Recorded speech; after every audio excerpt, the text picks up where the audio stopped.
Jesus Christ. Have a seat, my friend. Thank you.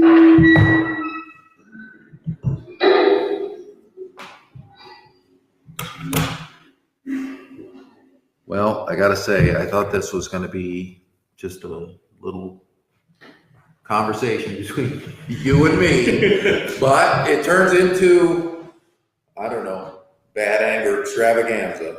It's a variety show. Cheers, my brother. Cheers. We're having Rob Roy's tonight. Gentlemen, like I was saying, that was one hell of an entrance. Thank you. Thank you. We didn't hear you, so it's good to hear you now.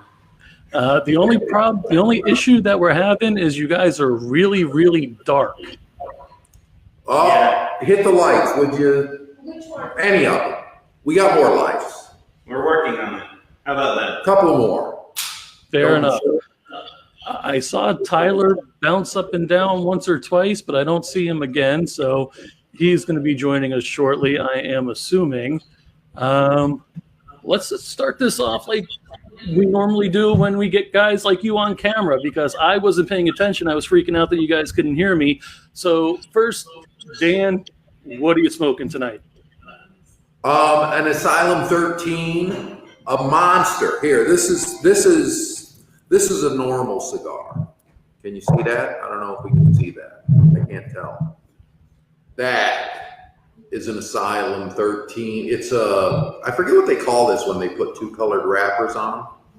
Anyway, this was given to me by my good buddy Omar in Texas when Ron and I were down there last fall. It's the last one I had. He gave me a beautiful selection of cigars when I was there. This is the last one I have from him, and I miss it.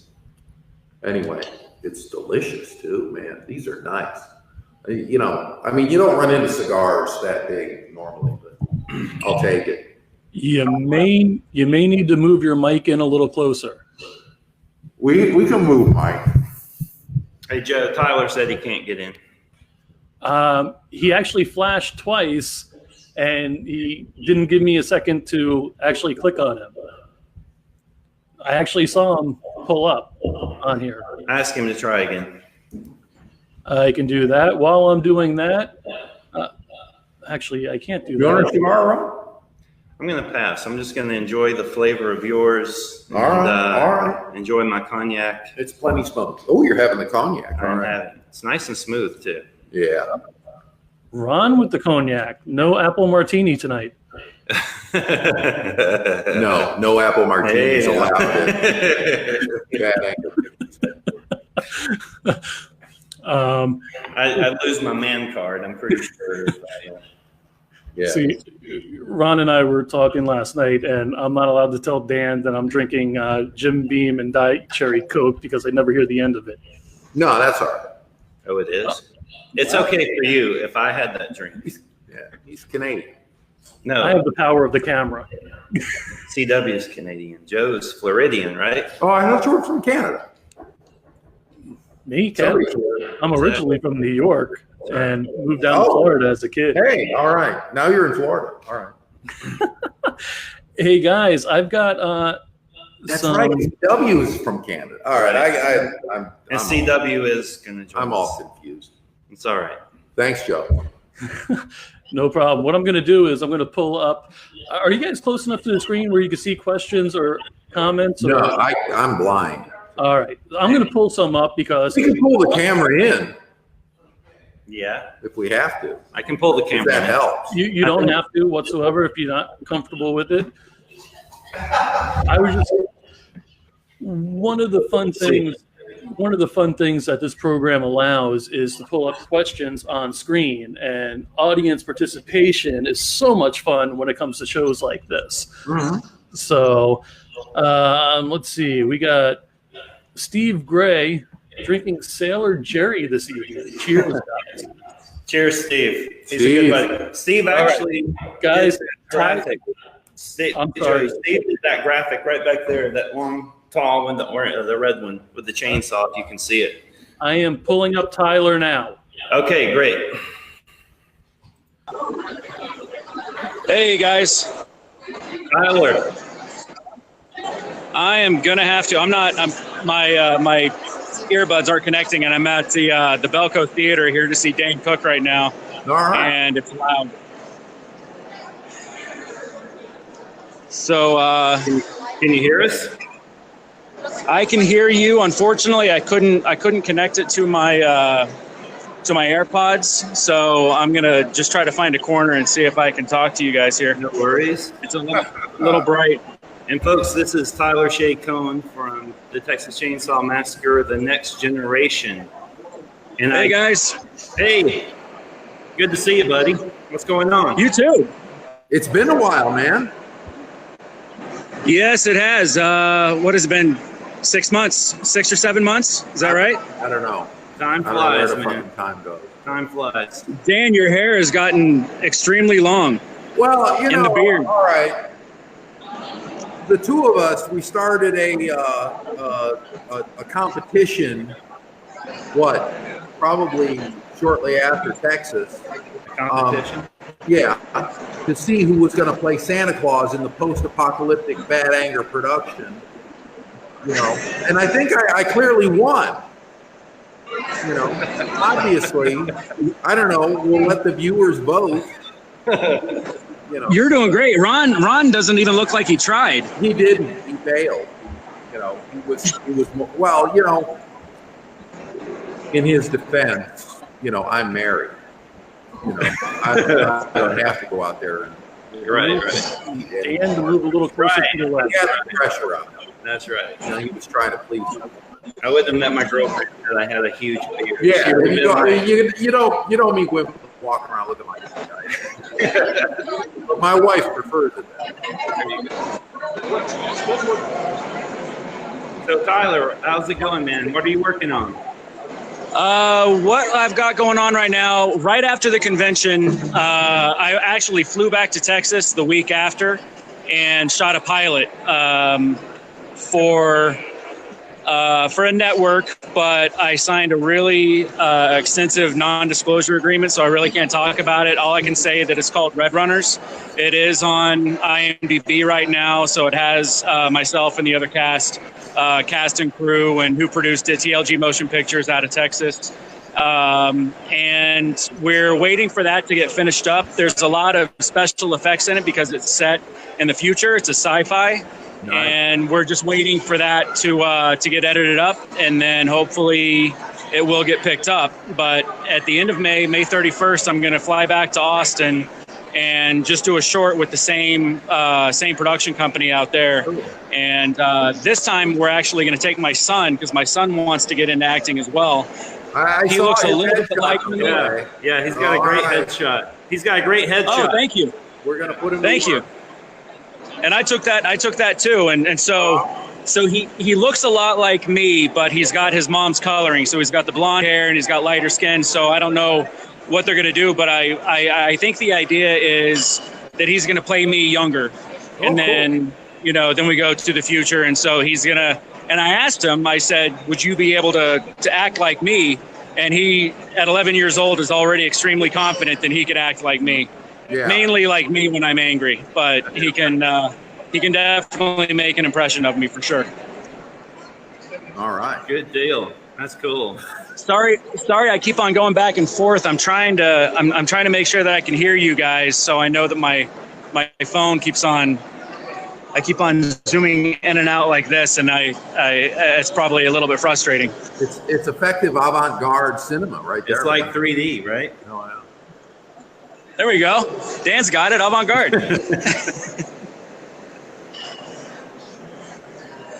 So how about you guys? How's everything going over there? Oh, we're good.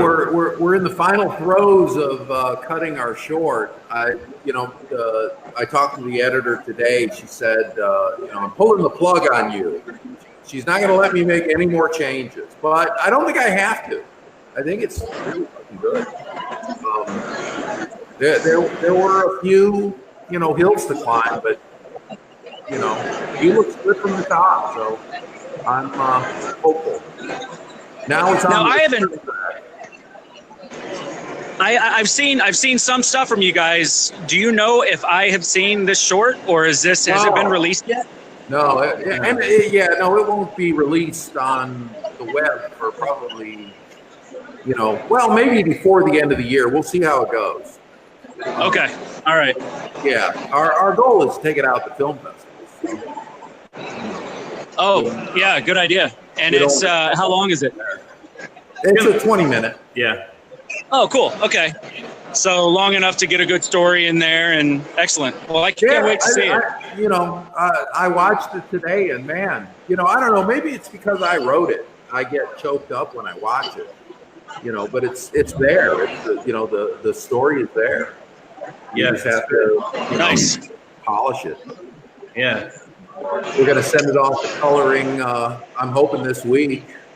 Pictures locked, and now it's just a matter of I'm waiting. I've got people working on sound elements for me, music. You know who you are. Anyway, I'm hoping that's coming. So you've got sound, Foley, and all that stuff still happening for it? Yeah. We're doing this for no money, so it's all Right. It's calling in every favor and begging on street corners for Yeah, I mean, yeah, you got to do what you got to do, and hopefully, get out there in the festivals and win some awards and get some recognition, and then just move that to the next project. Yeah. Well, the exciting thing is our buddy Lloyd T. Williams just walked in. He was one of the stars of our little short. Anyway, it's a special surprise. We weren't sure. I'm gonna push this back. I want you right in the middle, Lloyd T. All righty, man. Have a seat. Good to see you. Yeah, thanks for coming. Ladies and gentlemen, Lloyd T. Williams. All right, thank you. Wonderful. Glad to be here. Thanks for having me. Ron brought cognac for you. We're about to have a crowded house, guys. Hey guys, And this is I had a hard time hearing the rest of that, but I need to track down my wife because she has a drink for me and I have no idea where she is. And This is Hey, it's great to hear from you, man. happy anniversary, by the way. thank you very much. I appreciate that. 13 years. Wow. Are you going to stick with it? That's always the question. Yeah. I intend to. Hey, all right. Tyler, we'll talk to you soon, buddy. Thank you for calling in. Thank you guys. I appreciate it. All right. Bye, everybody. Take care. All right, guys. We also have one of your other guests that just showed up, Shannon. Shannon. So would you like me to bring Shannon on? Yeah. Sure, Lloyd's I here. was, All right, I give me was one talking second. about Shannon. Lloyd's here. We can talk about the show. Are you there, Shannon? She's somewhere.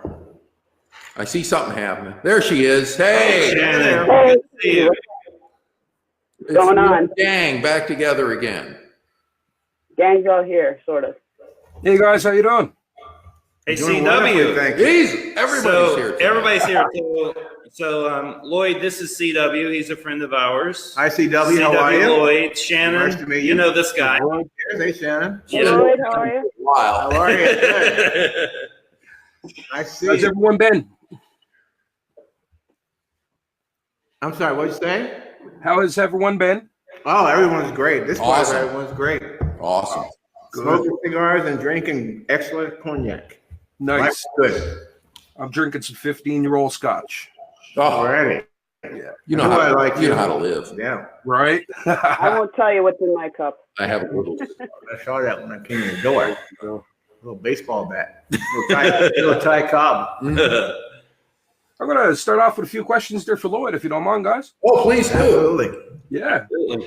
All right. So, Lloyd, you were in Volition. You want to tell us a little bit about your experience on that? Yes, I played basically, I'm the bartender, and I'm basically the bridge between worlds. So whenever anyone is going to the other side, they kind of got to go through my bar. And I'm basically the ear. I listen, I guide, I kind of try to steer them in a certain direction, but basically I'm just the ear to prepare them for the next stage of their journey. Awesome. I can't wait to check it out when it's actually released. So, what other films have you done? Myself, I'm sorry, what did you say? What other films have you done? The other movies I've done, you said? Yeah. Yes, I've done, let's see, projects like Bull Durham, Pretty Woman, Toy Soldiers, Comrades of Summer, Cotton Club, Taps, LA Law on TV, Law and Order, a lot of TV, none of those gigs, you know, and I actually got to be lucky enough to be in Texas Chainsaw Massacre 3D with this little fellow right here too. Got to be running around the park in the middle of the morning with him. Wasn't it? That's where we met. Yeah. Great experience, a lot of fun, just hanging out. Nice. You've done a bit of stage work too, eh? Yes, I'm a theater major, so stage is my forte. And dance. And dance and choreographer. Nice. Anything with the anything with the stage work stand out? Only in New York. I've done a lot of off-Broadway in New York and stuff at the Living Theater down on 42nd Street, Theater Row. But more of my theater experience is in New York City before going out to LA and doing the film business and getting whatever gigs I could get and being happy with them. Thank you. Perfect. Been a wonderful experience, meeting wonderful people and getting great experiences and learning lots of new things to put these cliches out there, but it's great stuff and it's very real. And I couldn't be luckier to have worked on this project, and I hope to get to work on some more with these guys. And I look forward to it. It was great having you, man. Been a lot of fun. Loved it. Can't wait to see some more action on it. You know? We're getting forward closer to seeing you in Volition. Yeah, it's going to be great. Thank you. Love it. So, Shannon, actually, you were the editor on the Volition. Still is. Yeah, and how's the editing process going? The process has been unique. I laid down the law. I gave Dan a come to Jesus meeting today. I told him, Hey, you were ready to come to Jesus. I was. I came to Jesus, and I said, "Listen, I've got." Only because you cut a good movie. Thank you. We'll see. I said, "Listen, I want to get it locked. That's it. Enough tinkering and trying. I think we've got it. Let's lock it up next couple of days so we can send it out and get it colorized, and then I could start doing what I really want to do, and that's layering the sound. Because to me, that's really. I mean, I love editing.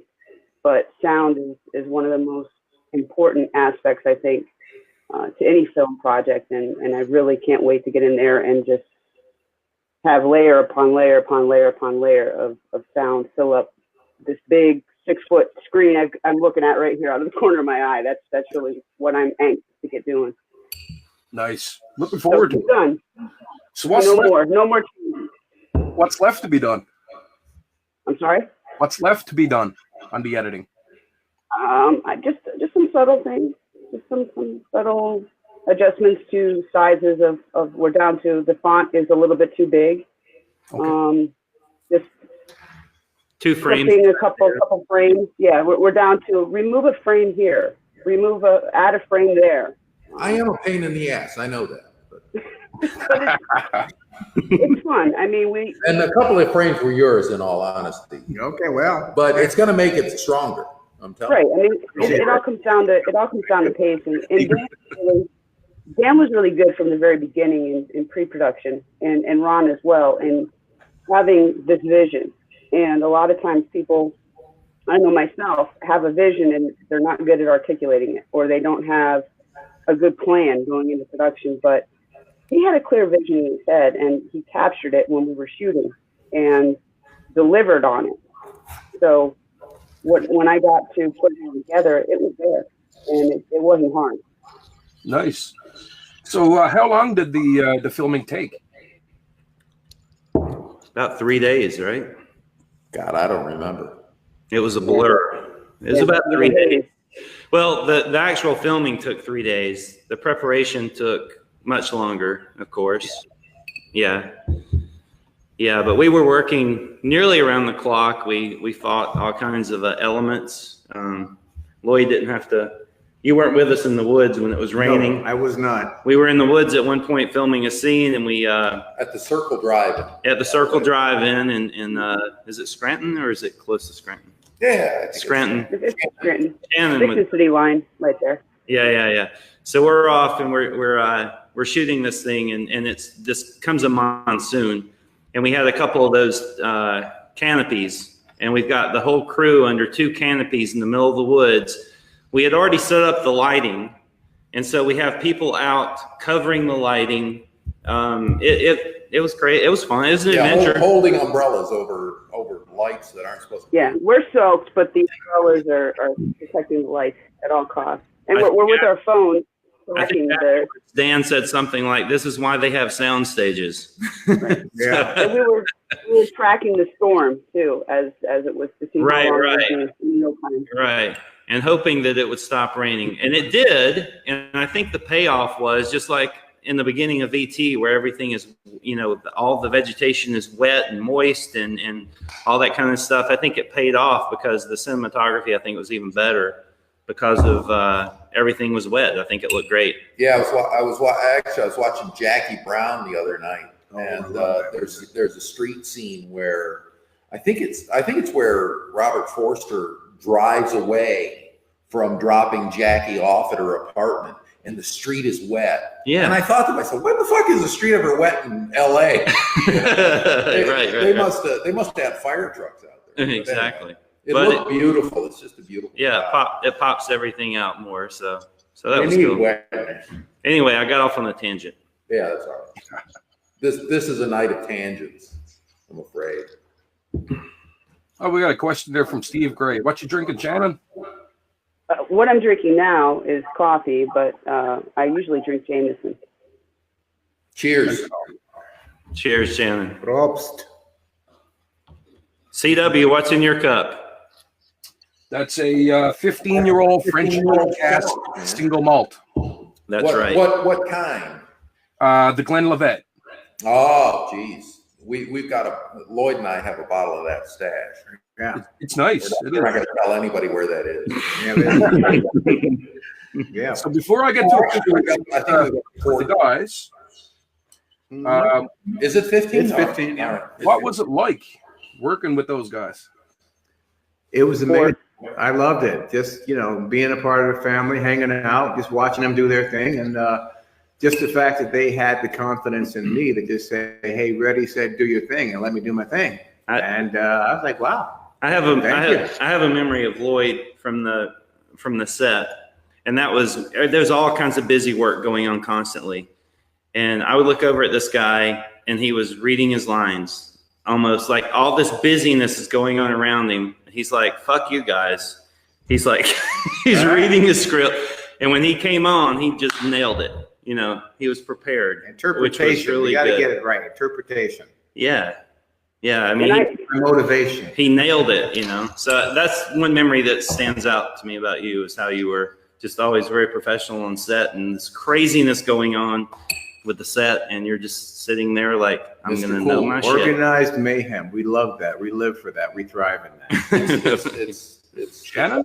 Well, I was just going to say with Lloyd, with April, even with Brett, because I did sound too when we were shooting. And so I would go, to follow on what Ron was saying, I would go to Mike like Lloyd, and he would just raise his arms, and I'd be in places that you normally wouldn't be with with a stranger, running a mic and sticking tape on him. Oh, yeah.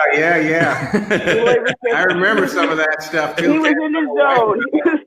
My hands are falling up, and he's just like, Wonderful. I'm in my zone. Woman tells me to turn around. I turn around quickly.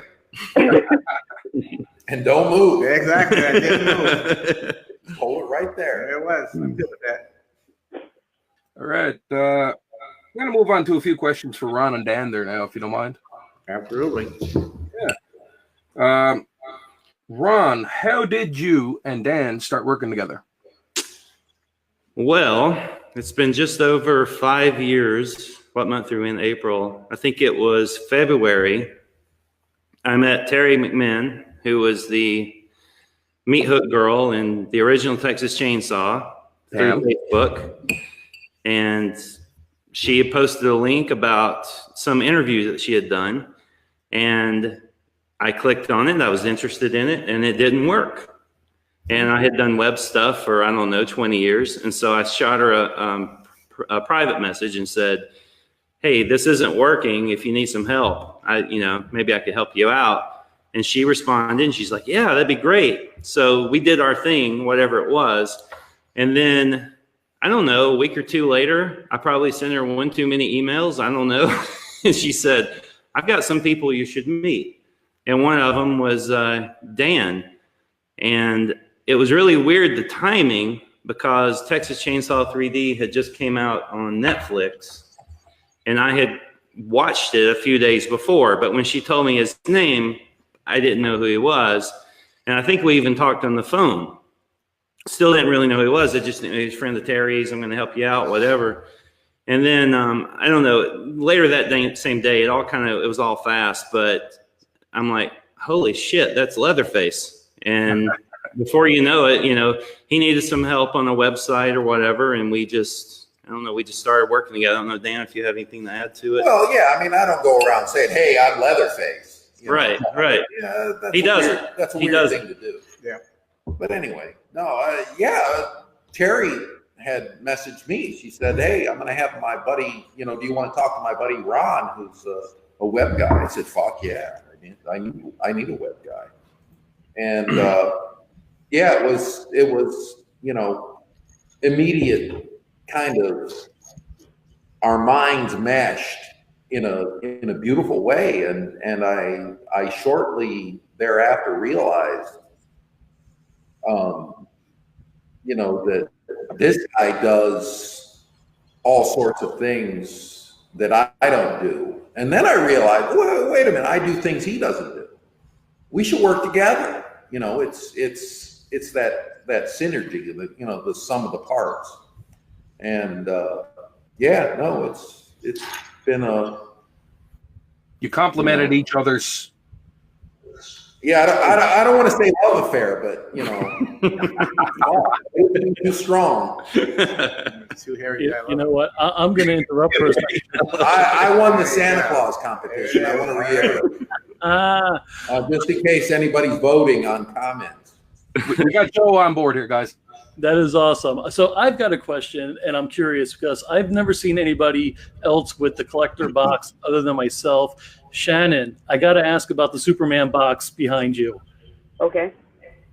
I could take you on a tour of my toys. Maybe for another show. Oh yeah, that's going to get into some weird, man. No. I've been to Shannon's house. So, horror and actors, directors, and comic books and horror collide all the time. Are you a comic book fan and collector?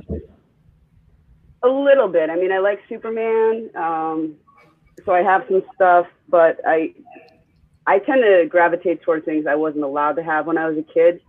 So if I see it, like vintage Star Wars, I have a vintage Millennium Falcon up on top of my one case. I've got, I'm tempted to pick up the laptop and spin it around, but I have a lot of different stuff that is important. And, of course, picture from when I first met Dan.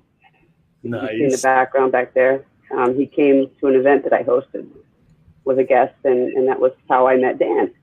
So horror and comic books, and I like to go to toy shows. I'm a big kid at heart. That is awesome. The two worlds constantly collide. Oh, wait. Look at back. Oh, Slimer. Oh, yeah.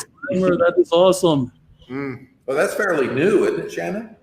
The Slimer? Yeah. Yeah. Yeah, I just got that's really recent. February. That's awesome.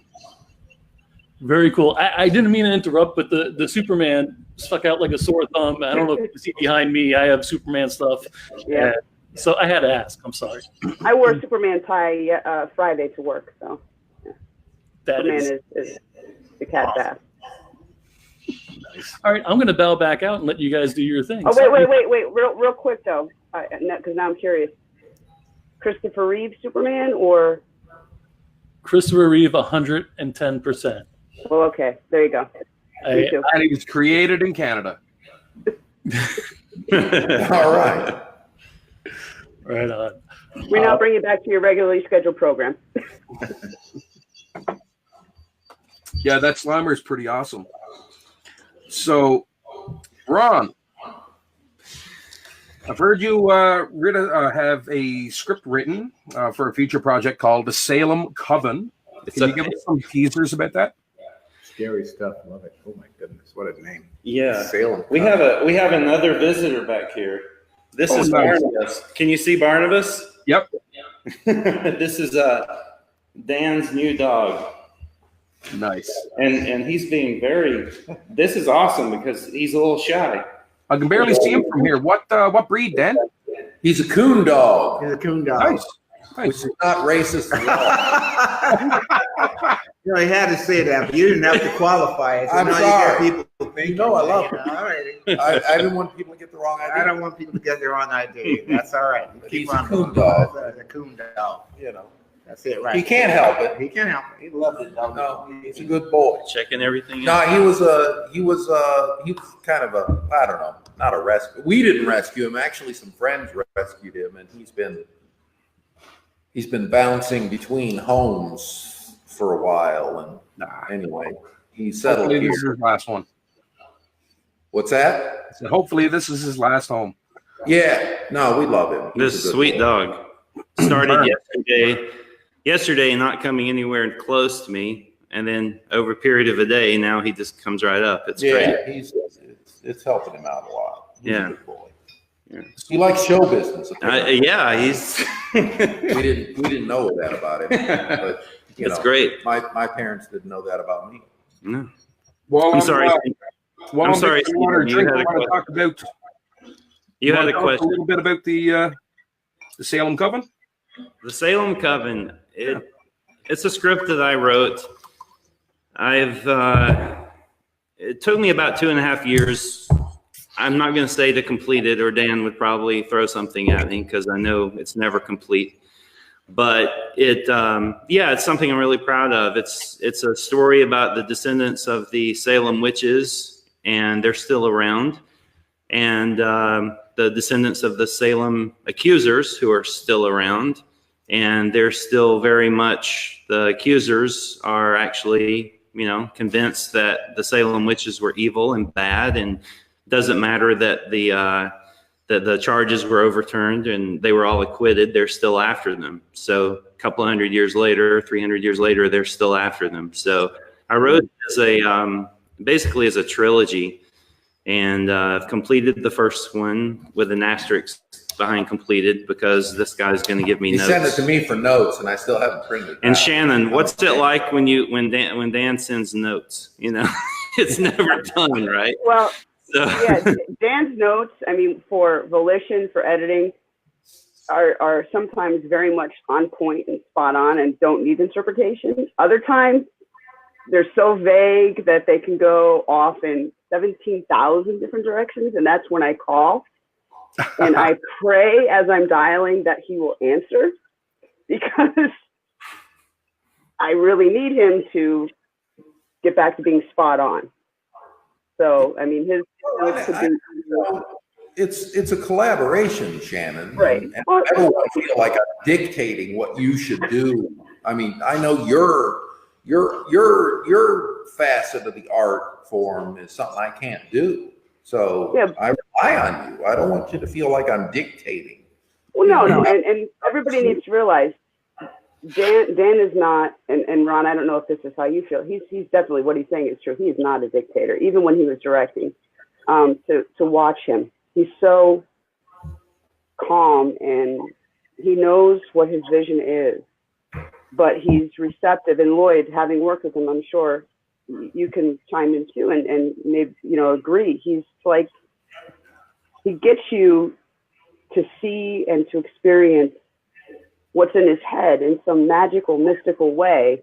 Mm-hmm. that it's mind blowing. Telepathy, and he lets you go. That's what I love about him. He brings it in. He says he has the confidence to just say, "Okay, you got it, do it." And I'm like, "You sure?" He said, "Do your thing, man." And it's wonderful to be able to go and see where it goes. He has a way. He has a way of making you get to where you need to be and believing in yourself. He really does. And that's, I think, is a testament to I he as a want director. here, don't make Leatherface blush. It's not a good That's idea. all right. Let's see it. Yeah. Don't do it. Shannon, can I ask you a question just quickly? I mean, Sure. just to talk a little bit about the train. See, I didn't get a chance. I wasn't in that scene, but I loved watching it and seeing the lighting and all that. How is that looking? I can't wait to see the scene with the train. I'll show you the cut before you leave. Okay. Train. Yeah, you're gonna love it. That exceeded my expectations.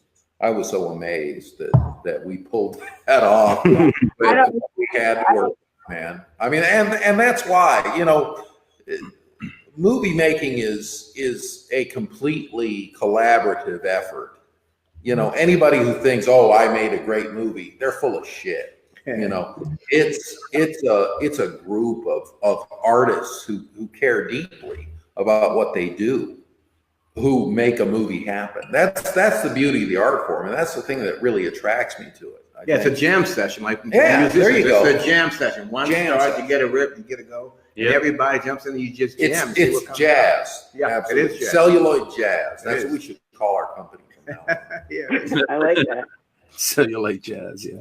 But one of the things that we did that you'll see in the film with regard to the train scene, and I totally suck at lighting. I own that. I know what your skills are and run with those and run away from the things you know you suck from, right?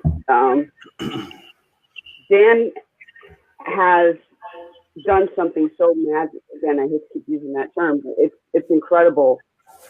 The effect that when you see it, I hope you appreciate it as much as I did putting that scene together, Lloyd, and everybody else. But I had the ability to see us do that in production and then have that to work with putting the scene together and then working with Dan to execute not just the pacing of the scene, but to try to capture the emotion that was written in the script and then bring that to life. And that the whole thing, I think, is going to play great. And again, I can't wait to get to the sound portion, to that layer of this process and really start having the sound move from one part of the screen to the other and to have that whole element added to just really enhance what he's done so far with what we've done so far with the project.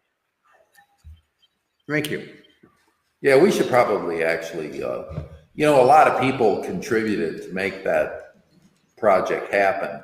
We should probably send them all the script because it's kind of cruel to talk about this stuff, and they have no idea what we're talking about. No, You know? that's true. That's true. We lived it for so many you know, months. maybe we'll get on that. I don't know. I can't wait to see it. Yeah, have you read the script?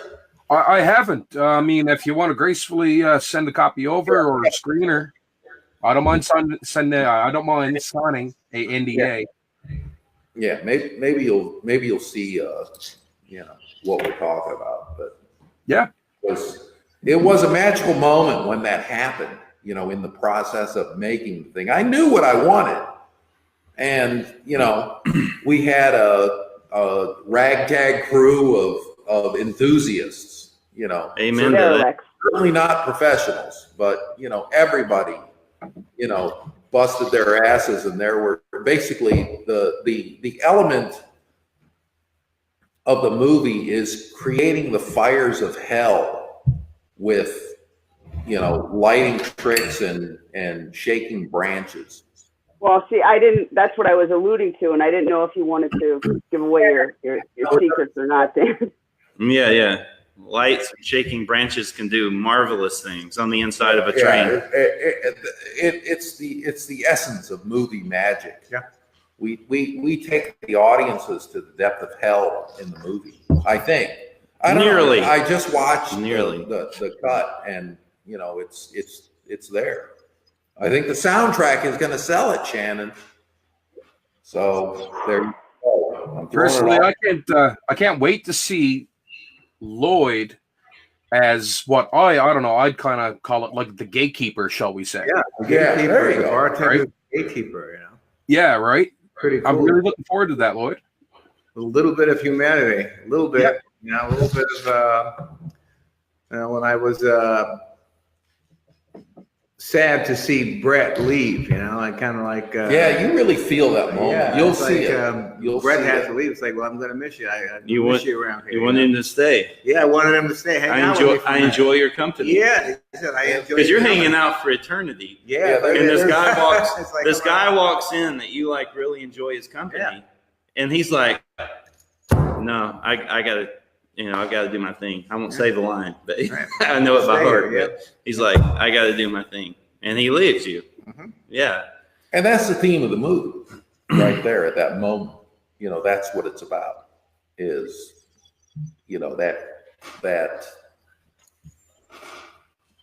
that facet of humanity that I think people will recognize. Not everybody has it in their lives because we don't all live that way, Right. but I think people will connect with it. It'll be interesting. yeah.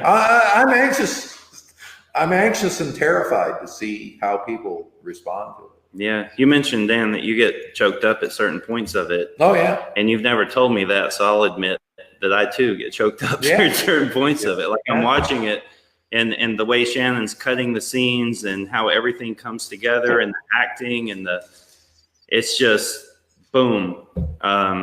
It's a very poignant story to say. Yeah, the there's least. some strong stuff in it. I'm very pleased so far.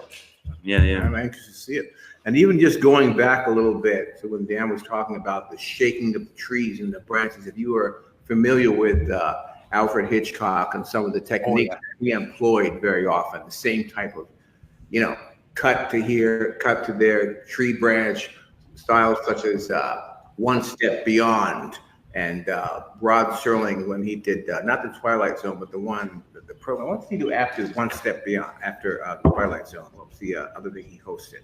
But I can't get the name of Night Gallery. right now. Night Gallery. They're Night Gallery, One Step Beyond, Alfred Hitchcock presents all of these are simple techniques, and they're black and white, and they really bring you in with simple techniques that you did it just because you didn't have the money, you didn't have the budget. You shake a tree, and So you get creative. I'm not yet used to being referenced in the same breath as Alfred Hitchcock, but I'm probably. Cheers, Hitchcock. brother. Yeah, absolutely, man. Love it. And is it Rod Serling from like right here? Right here. Mhm. Rod Serling's right here. Yeah. Interlaken, yeah. He's from Italy. Well, he lived in Italy. What's at the end of every Twilight Zone, Dan? You told me it's the Cayuga. Cayuga Productions. Yeah, production. Old Hollywood. Yeah, and we're right near that lake. It's amazing. Yeah. Oh, we got Joe again. So I'm curious, and I don't know if it has been brought up yet. Are there any particular film festivals you guys are aiming for with this project? I don't know. Is there? Ron? No, not yet. I think we have to have the project finished and then look at what's available in the next 6 months to a year and then go from there. So Yeah, I hate to be so vague, but we'll submit it to, some very specific ones. I don't know what that is yet. and something you didn't mention, Dan, was that I omit a lot. well, what you originally wrote the script for. It was a pilot. Oh yeah. The original script was a pilot episode of a TV concept that my buddy Greg Philippi and I developed. We were hoping to make a basically bring back that tradition of the Twilight Zone where they had a weekly, dramatic presentation of some, particular style of story that didn't have a through line. Each one was an individual thing unto itself.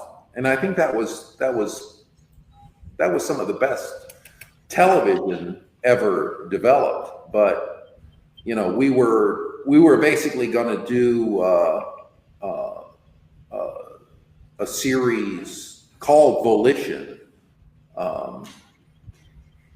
which was the through line was basically ghost stories from the point of view of the ghost. You know, it was that view of humanity from the other side. And, you know, Greg had all sorts of things happen in his life, and I had all sorts of things happen in my life that led us in different directions. But I still think that's a valid conceit. I'm not sure if we'll ever do it, but you know, that was the origination of that story. It was kind of the foundational ghost story of, you know, how you become, you know, how you might become a ghost, you know, what that might be. And, you know, I don't know. All right, we got a question from the audience. Steve Gray wants to know, when can us fans expect the release? Will you be pushing it on Blu-ray, digital? Well, the first release is going to be to the film festivals. They have rules, right? And yeah, there's a lot of film festivals that if you distribute it any other way, you know, if you display it publicly, you know, they're very, you know, they want exclusive rights to, you know, the movie. So we kind of have to go that route. So the first wave is going to be, you know, the film festivals. And then, you know, I mean, we'll probably do a theatrical screening here in this very room that we're sitting in, which is a big, you know, it's a church. And then, you know, once it runs through that first season of film festivals, we'll probably just put it online, I would guess. Yeah. We're going to send nice DVDs to everybody who contributed, though. And by the way, thank you to everyone who contributed. Yeah, you know, it was a crowd-funded effort. And, you know, I mean, you know, the way I came up through the industry, there's a profound respect for the money, you know. And I know this was an ultra low budget production, you know, that was you know, nothing in terms of you know, Hollywood movies, actually less than nothing. But Except you know, it was a lot to the individuals who supported us and who continue to support us. So, you know, thank you for your patience. It will eventually be available, you know, online to the masses, but you know, it's going to be first available to those dear people who helped us out so generously. That's still the part of it I can't wrap my head around. You know, people, you know, it's, you know, we were kind of panhandlers on the street corner, you know, asking for money, and people gave it to us. And you know, it's a touching, profoundly touching thing. Special shout out to Ryan and Colleen Worcester. They put us way over the Oh top. yeah, you know, Yeah. People who you know, get a glimpse of what you want to do, and then fucking step up, pony up, man. It's incredible. Yeah. And I still, you know, marvel at it. But the wonderful thing about budgets and money in regards to filmmaking is all about storytelling. You know, you tell a good, simple story. When you can hook people, you don't need money, you know, or not a lot of it. You hook them with the storyline. You know, they sit back and they love it. You know, they're going to be right there. It has a lot less to do with the money, because if you sit back and think about simple sets in history in the filmmaking business, what's the name of the movie that Danny DeVito did? The Space, was it called? Everything took, or something like that. It took place in one room. Yeah, Really? One room. And, you know, it was just the story that hooked everybody. And it was a hugely successful film because of the simplicity of telling the story. Right. You know? Right. And because of the donations or the generosity of the supporters of this film, we'll be able to bring that with the editing and Shannon and your work, etc. it's going to be wonderful because of the storytelling and the simple, the whole set. For the most part, even though we only had a few different settings, most of it took place in the bar, and we're telling a story. And that's how you relate to the people, and that's how you reach out with that. All I right. hope you guys know too. If it's ready to roll for October, I'm more than willing to help out and screen it at NL HorrorCon for you guys. All right. Thank you. We were Thank you. CW. We were talking about that today or yesterday. The days are running together, but yeah, we'll be in touch. Yeah, I mean, if you guys want to do that, I'd be grateful, and I'm on board with that idea 100%. Maybe I could probably get you guys on a Skype call, put it on the projector on the big screen, just so people could meet you guys, and understand who Bad Anger Pictures is. And we could do a little screener after, just a little hello for a couple of minutes or whatever. And any way that I can help out, I'm down. We greatly appreciate it. Awesome. And that's why this movie got made, is because there's so many different people like you and that saw the vision and have jumped on and willing to help us out. So thank you. All right. If I may interrupt, we actually have a question for Shannon, if we may. Let me pull it up here. So, Shannon, we have Chris asking, how many different audio tracks are you mixing for Volition, and what is your multi-track setup? Okay. When we were shooting, I used a Tascam 4-track recorder. We ran wireless Sony mics, and then I had a Sennheiser boom for the scratch. Edited the project in Final Cut because that's what the colorist preferred. So what I'm going to do is dump out of Final Cut, and then I'm going to be doing the soundtrack. Yeah. Let me try again. Good thing I'm not drinking Jameson, right, guys? I'm going to be doing the soundtrack in Adobe Audition. And I don't know how many layers I'm going to have, how many tracks yet. I mean, you start with the principals, then you have your sound effects, you've got your score. I mean, it just depends. I don't know until I get in there.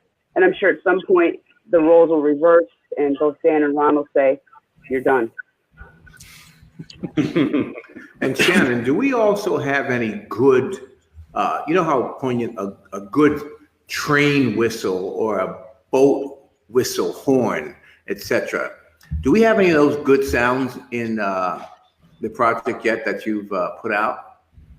We have that I recorded actually of the train that we were blessed with to use. Then I have, of course, from different sound effects services that I subscribe to that we were able to use that were done in Foley. And that we can always, if those aren't up to my standards, Dan's standards, Ron's, I'll go up to Steamtown.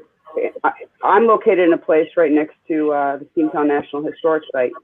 I can go and spend a Saturday playing with trains, riding the trains, and getting more real sound if I need to. Whatever it takes.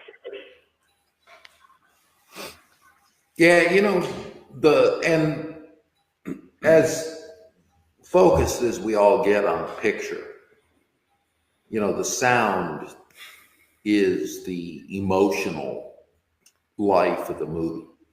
The sound, the music cues basically tell the audience how they should feel about what they're seeing. Yeah. And it's it's the true artistry. What I've done now is, in the cuts that I've been sending, is I've been putting in more and more of my ideas for how the sound's actually going to fall, and I keep sending the links. Put your headphones in, listen with headphones, because I don't do the mix in Final Cut. I'll do the mix in Audition. So the sound that they're hearing is not mixed, it's not blended, there's no directional flow to it or anything. It's really wild. So to get the idea of little nuances with the subtleties of the rain, because it's raining. Yes. Right? So Yes. the little emotion of the rain has an emotion. And that's important to the narrative, right? So things like that, the intensity levels of a raindrop or the subtle sound of the wind in the distance, and a thunderclap at the right time, and what type of thunderclap is it, and so those little augmentations. I'm burst. I can't wait to play. That's why I've got to watch the visual so that I can do that. We're like three frames away, right? Sorry? 2 or 3 frames away until you can start playing with sound. There were like 4 notes today. She's almost done. I could go get the envelope. There's a couple more than 4 that I scribbled notes on, but yeah, basically. I don't know. I may have expounded on some, but they boiled down to 4. A buddy of mine that went to film school actually you have to be aware of the tangents. A little while back. This is something, Shannon, you might be able to make a comment on. You'll be fine. Okay. You're doing great. When you're doing up to like audio, edit number 4 or 5 or 6? 100? No, it's like, well, you may have got more emails than me, but I think there's 5 or 6 edits I've seen, and each one gets tighter and tighter. It's really good. Yeah, that's about where we are. I love the ending on the last one. There was one. Well, I've got to do some mat work in that, but I'm sorry, CW, you were starting to say something. Yeah, a buddy of mine pointed out he went to film school. I don't know if CW's there. I see a black screen. Uh-oh. Did we lose somebody? I'm here. Well, I have a question that might seem obvious, but I'm not sure. Will this film be in color or black and white, or Color. a combination of both? It is color. It is color. You had mentioned at one point. I toyed with the idea of just going black and white, but Or I think it was the both at one point. yeah. Yeah. I wasn't sure how that would work technically, and it was more transition of frame rates in the middle of a movie. I don't know if you can do that. Yeah, you had talked about going from like a 60 frame per second to 24 frame per second type of, or even 29.97 to 24. but speeding up and slowing slightly. Yeah, I didn't know how that would work. Anyway, I didn't want to make your life worse than it already was.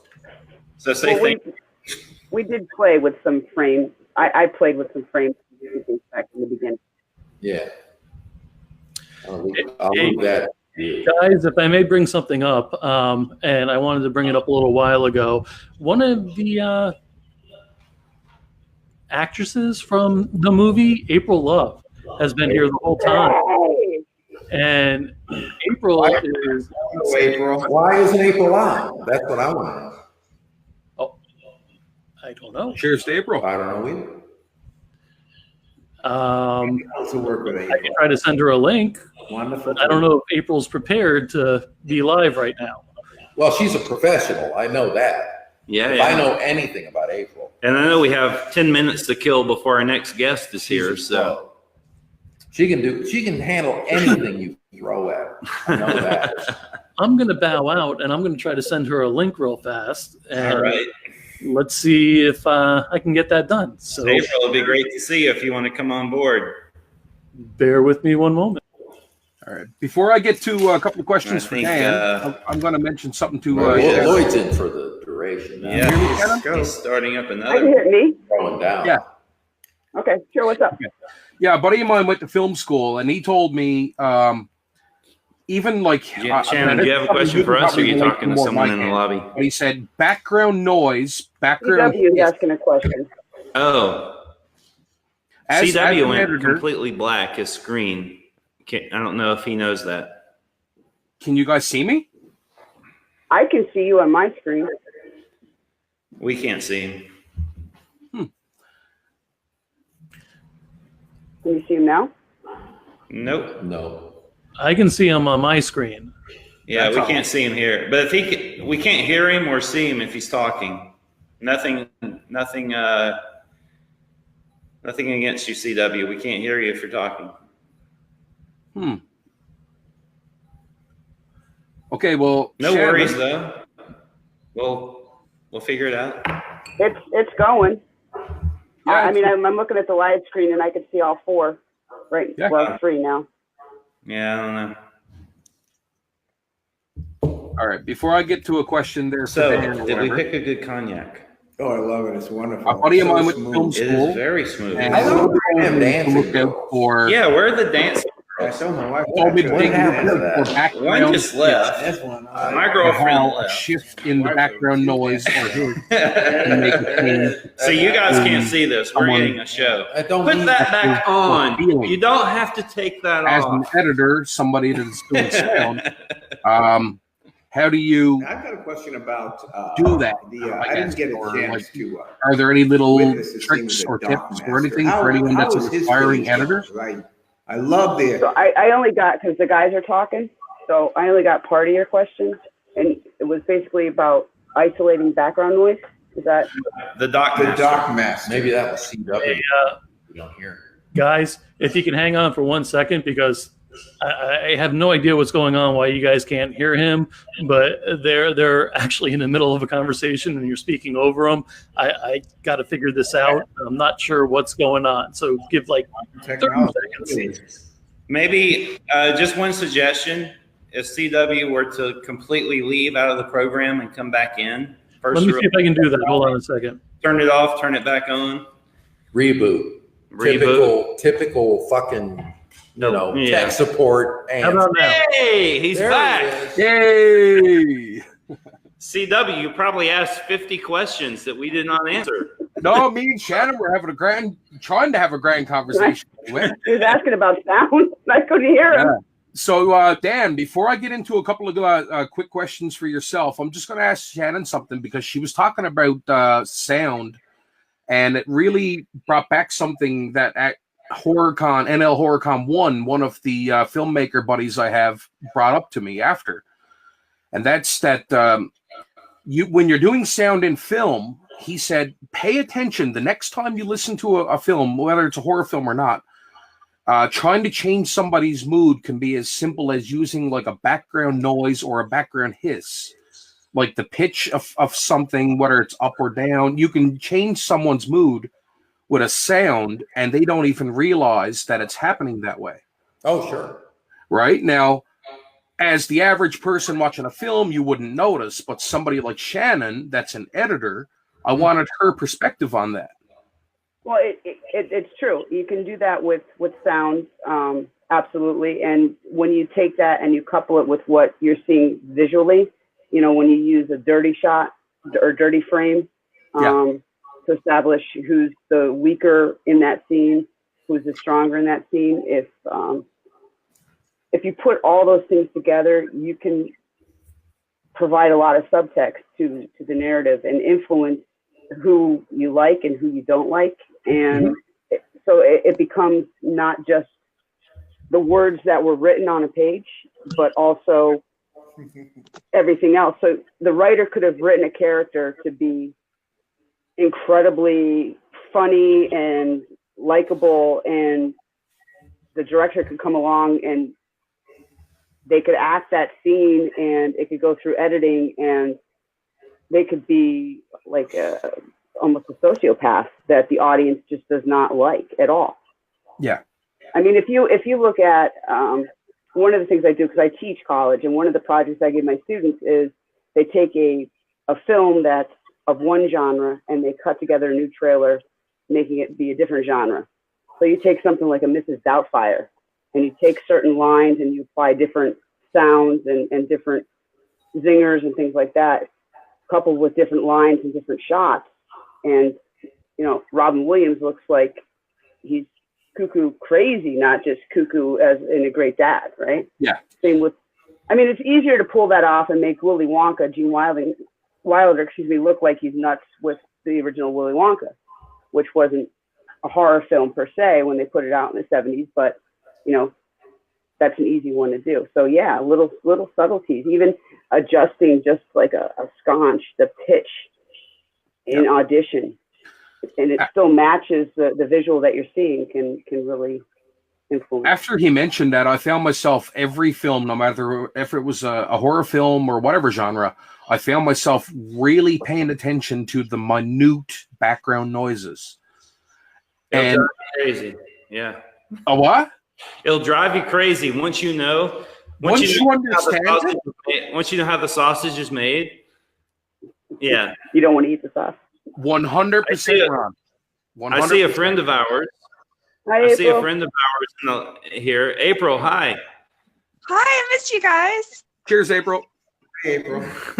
So April Love was the, I don't know, how would you describe her, troubled woman coming into Lloyd's bar Yep. in the movie. She approached the afterlife from a different perspective than the main character of the man.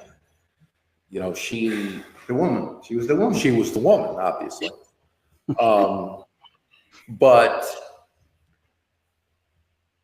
while he was what we would all recognize as a horrible sinner, she was a devout, always towed the line, devout Christian woman who was obviously going to make it. But, you know, there's always a twist in movies. And April, to be honest, was cast profoundly against type. No offense. Not I found this April. Ron was one, and I had my doubts, but then I realized, wait a minute, no, that's what we need, and you were perfect. You're Thank you. like rock and roll wrapped up in a sweet woman, right? Yeah, there was this there's this whole subtext to who you are as an actor. You know, that's just wonderful. Anyway, Thank you.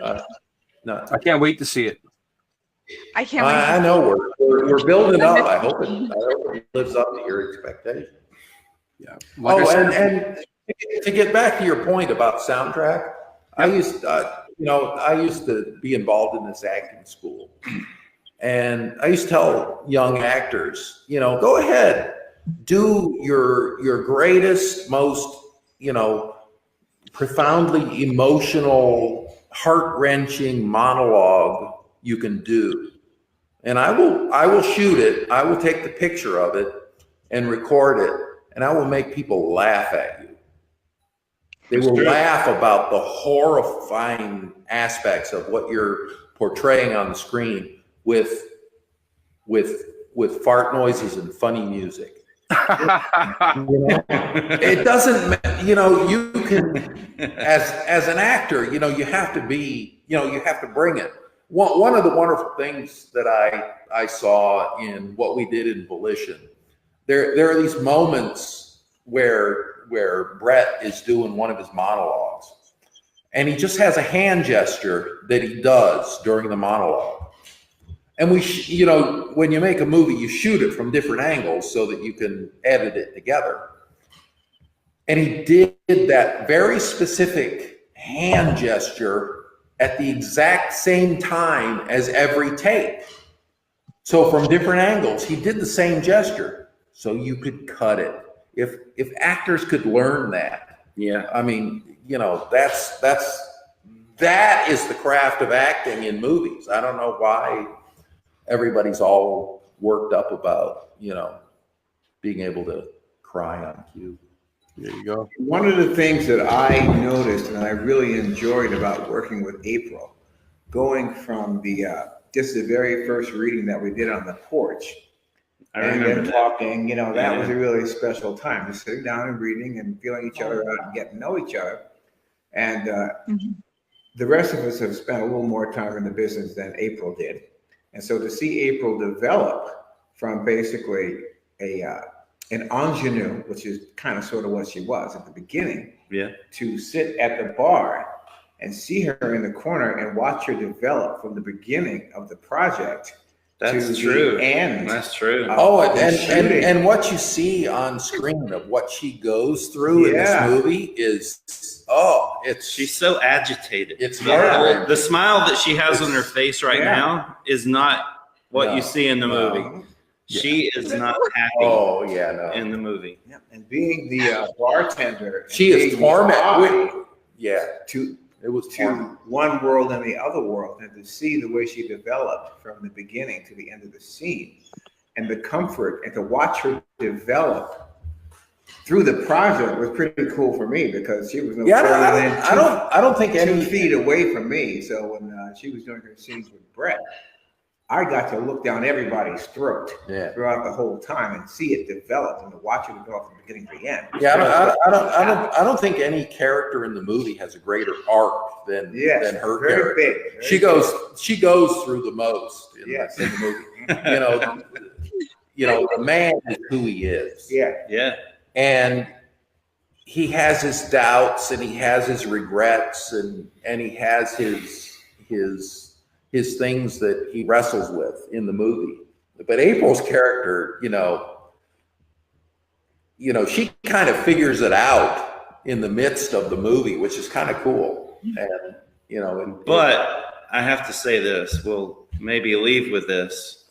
We don't know what happens to her. No, we don't. No, it's a cliffhanger. It's that score. It's like, well, and that is left up to the viewers to decide. And Dan and I have had multiple conversations about what happens to April, and we still don't agree. No, and we never will.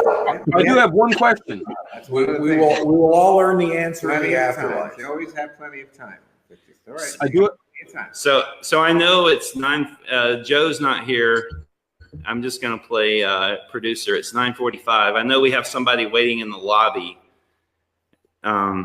So we're going to have to say goodbye to about 3 of you guys. But as soon as Joe gets back, he'll make the transition. April, we didn't let you talk. How are you doing real quick? How are you doing? I'm doing great. I miss you guys. I can't wait to work with you again. And thank you for including me in this. And Very gosh. Yeah. Then check, April, check the message I just sent you on Facebook, if that's true. You got it, girl. I miss you too, by the way. You're fantastic. Good to see all you guys. Keep in touch. All right, Dan, can I run 2 quick questions by you, bud?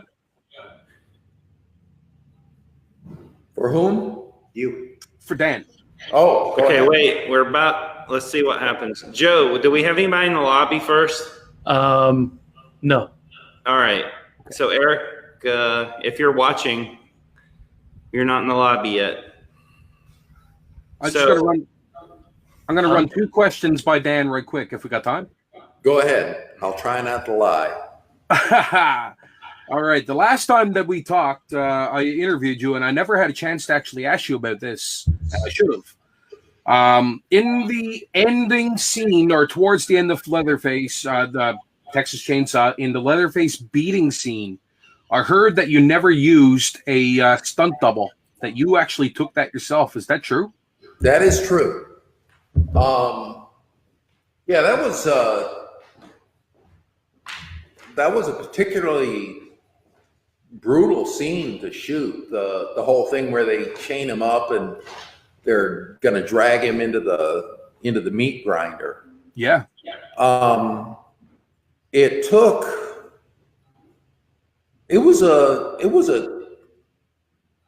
I think it was probably a 14-hour day, because we went until after the sun came up, which was problematic in that particular location because it was full of windows. There was a stunt guy hired to play Leatherface and do the stunts, because there were 2 stunts in the movie that that the insurance company would not let me do. Oh, wow. They basically said, no, you're not allowed to use a principal actor to do these stunts. And one of them was jumping on the back of the van as it was trying to escape, as they're crashing the gate. And the other was hanging off the back of a train car as he's going to the slaughterhouse towards the eventual showdown with the mayor and all that actually ended up in the movie. And both of those scenes got cut.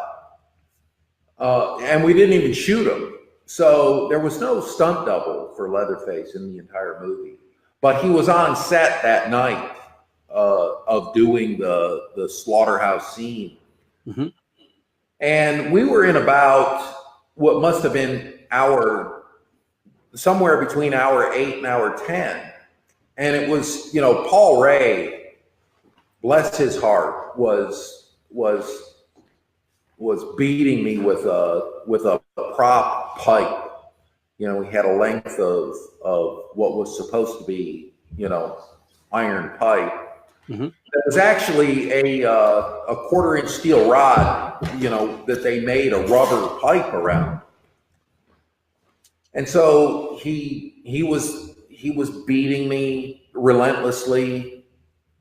And after about 4 hours of him trying to pull his hits, because that's harder than getting hit. When somebody is trying to not hit you, it's physically harder. And he had a bad back, and he blew his back out bad. He was in such pain in that scene. And so, he was trying to hit me. And I was getting, I was turning red on the one side where he kept hitting. Yeah.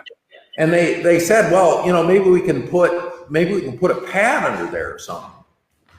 And early on in the process, somebody, I think it was my buddy, observed that I must have really pissed off the wardrobe lady, because she did me no favor. And she, the wardrobe shirt with little butterflies on it. And so there was no way to hide a pad under it. I said, well, wait a minute. If we put a pad, isn't it going to show? Yeah, it's such a light shirt. There's a good chance. I said, if we're going to shoot this thing, let's not compromise it with a pad that we might, not be able to use half of what we shoot. And so it went on, and they had to shoot it from, I don't know how many different angles. And they did like 12 takes from the same angle. And I kept thinking, fuck, why don't we change vantage points, at some, and anyway, it was a nightmare. And so it was hour 8 or hour 10. They came up to me and said, do you want the stunt guy to come in? And I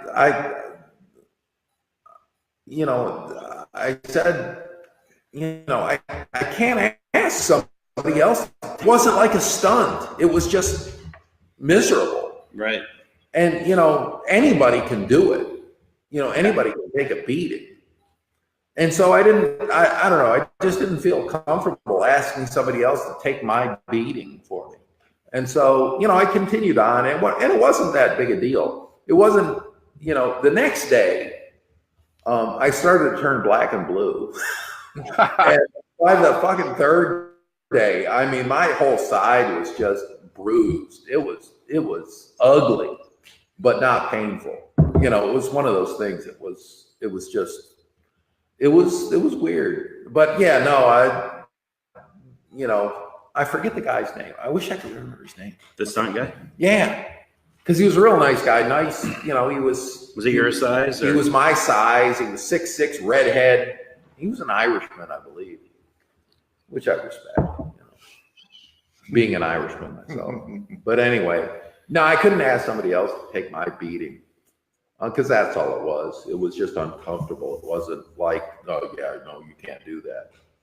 No, it's dedication to the character. Whereas, jumping on the back of a moving van, all right, yeah, I can see why they wouldn't want me to do that. But insurance. Yeah, those were the kind of things. But anyway, he was there, and he was in wardrobe. He was ready to go, but I look at it as your dedication towards the character.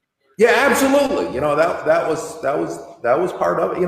That's what you sign on for. Yeah.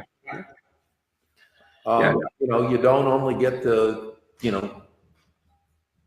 drag the girl by her hair and all the fun stuff. Yeah. You got to take your licks, Yeah. That's just how it goes. Take a lick and keep on. And this one here is a little bit more lighthearted. I heard on the way back from a convention in Niagara Falls, a little birdie might have told me that there might be a road trip story you could share. I was that birdie, huh? Maybe. I don't know. All right. What was the road trip? We'll try to make this quick because I know Erika Ervin's trying to get in. So we were on our way back from, it was November a year ago, we went to Niagara Falls. Yeah. We were on our way back and we're in somewhere in the middle of New York. And if you've ever driven across New York, especially at night, you never get out of it. It's kind of like Texas, right? And there's nothing. It's just farmhouses and dark farmhouses at this hour. It's on a Sunday night after we've been working all weekend at this convention. And I look over at Dan and he's riding in the cab of my truck. And I said, what's the peace situation? So almost sounds like a Quentin Tarantino title for a section or something. So what's the peace situation? He didn't say anything.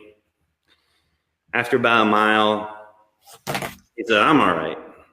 Another mile goes by and he looks over at me and says, what about you? I'm all right. Another mile or two goes by. And then he says, why don't we stop? I think I planted the seed. So out of nowhere, this store appears in the middle. It's a convenience store, not even a gas station, I don't think. It was just this lit up convenience store, like a mirage in the desert.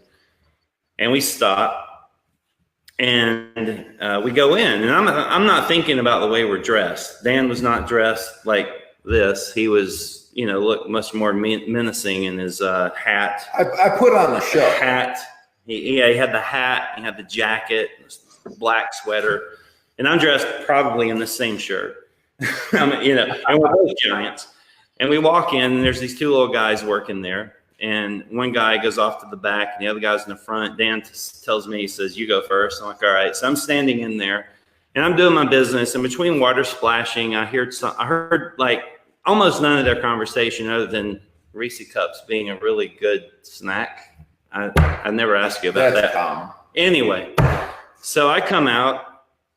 Dan goes to the back. I get a drink, and I come up to the front, and I'm paying for my stuff, just minding my own business. And the guy said, I got a question for you. Have I told you the story before? No, but I like the lead in. The lead in is good. Yeah. So I said, all right, what? He said, and he was dead serious. He looked at me, he tilted his head, and he said, you guys are killers, aren't you? And I'm like, what? And I'm like, what? We're tired. It's been a long weekend of, convention food and stuff. And I'm being like, charming. And being charming. And Dan's in the back of the store. And so I did this over my shoulder with my thumb. I'll never forget. I said, did he tell you who he was? The guy's like, no. Who is he? And the guy's like getting alarmed. Like he thinks, shit. If I just asked the goddamn question, right? And I said, never mind. He's like, dude, you got to tell me, who is that? And I'm like, well, that's Leatherface from Texas Chainsaw. And he's like, get the fuck out of here. I'm like, no, it's true. And so he punches in Dan's name into Google machine, and the picture comes up, and I saw the picture on his phone, and it was dead on you. And you walk up, and about the time Dan walks up, I said, Dan, I blew your cover. And Dan's like, I don't care. And the guy's quizzing him now, asking him questions that only this guy on the Google would know. Anyway, he comes to the conclusion that it's actually Leatherface. And we walk out, and Dan turns around to me and he says, man, that guy's going to have a story now. And I'm like, are you kidding me? We've got a good story. And so I've told it a couple of times, and I'm telling it again. But it was it was kind of a weird. That's awesome. That's the joy of playing a character that wears a mask. Right. Nobody knows who the fuck I am. I know. I didn't say anything. We went to breakfast today. We're in this little, do they know who you are there, by the way? No. I never asked you. So we're in this diner. And people are serving us, people walking on around, and it'd be interesting to know what they would think if they had any idea, but they don't. No, from what I've seen of notoriety, wearing a mask is fucking great. You know, in movies, you get the best of both worlds. You know, because you can always say, "Oh yeah, I was Leatherface," and people say, "Oh but you don't have to. You know, it's the best. Hey guys, I have to interrupt.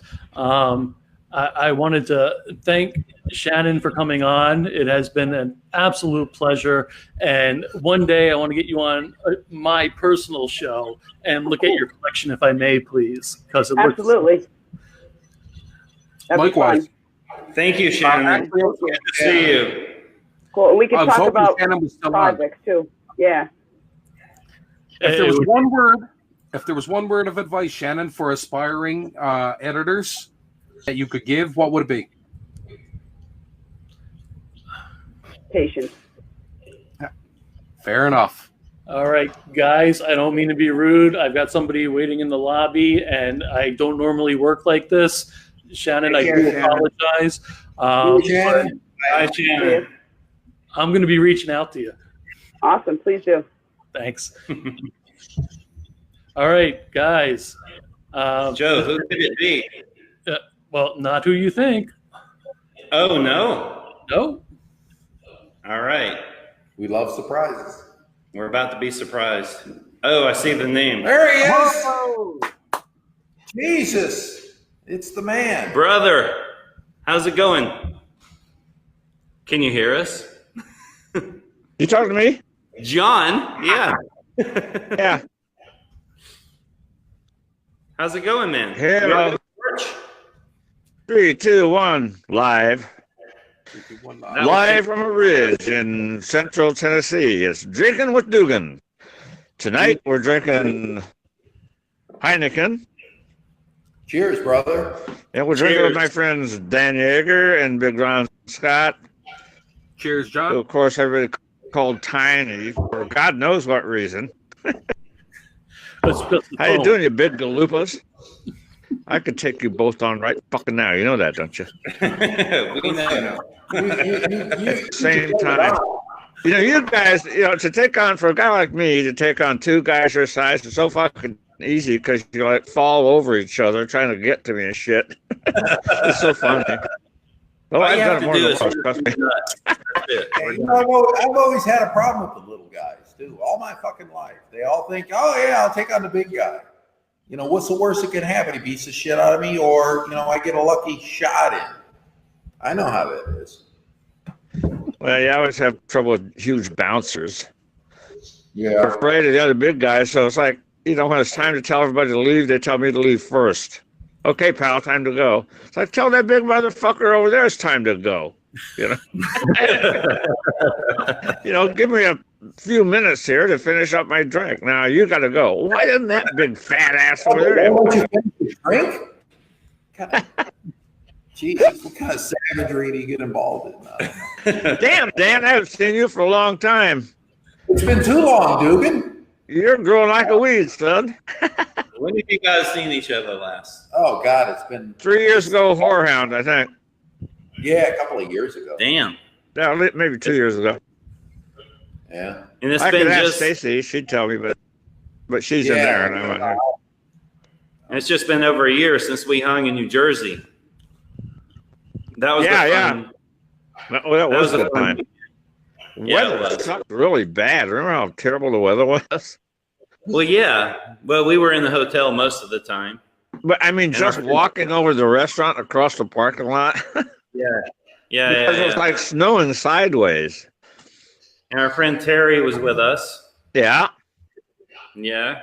I got That was to a meet fun- Bob. I also got to meet Bob Camp that weekend and have dinner with him. I remember. On Friday night. Huh? Yeah. And On Saturday you introduced me to him, and then we saw him at and we went to a hotel room party, a suite party, and he was in there. oh yeah. Well, yeah, we did. Yeah. Good times. I'd forgotten about that. I wonder why. I don't forget, because we were over there talking to I can't remember her name, but it was a group of people, and somehow, like, who are you? Because everybody's like, who are you? And she said, oh, I'm with that guy. and there's this guy sitting over on the bed by himself. And I'm like, well, who is that? And she's like, oh, well, that's Ken Kelly. He painted the covers of, Kiss Destroyer and Kiss Love Gun. And I'm like, Oh, yeah. yeah. So I'm like, oh, man. So I walked over and I sat next to him. And I said, You put your hand on his knee? nearly. I know. I grew up with that, And so I said, man, I'm a big fan of yours. And he's like, really? And I'm like, yeah. And Destroyer is my first album ever. And I said, can I get you a drink? And he said, well, I don't drink. I'm like, oh, okay, well, cool. And so we're sitting there. He's like, but you want to go in the bathroom and get high? and you don't tell the guy who painted Destroyer and Love Gun. I don't say no. So we go into the bathroom. And he's like, all right, he had this whole system down. He's like, it's just all people all outside, whatever. And so he turns on the water to the John, I don't think I ever told you this. This all went on while you were still in the room. and so the showers, he runs the shower, he turns the shower on. He said, well, we do this so we can blow the smoke into the shower. That way it doesn't set off the smoke alarm. Right. Wow, that's a good idea. Okay. Anyway. Wow, that's some junky advice right there. It worked. So that was, anyway. All right. We had a good night. That was a fun night. Another bad anger tip for you. Your first album was Destroyer by Kiss. And by the way, Mom, that was the last time I had any of that stuff. Oh, yeah.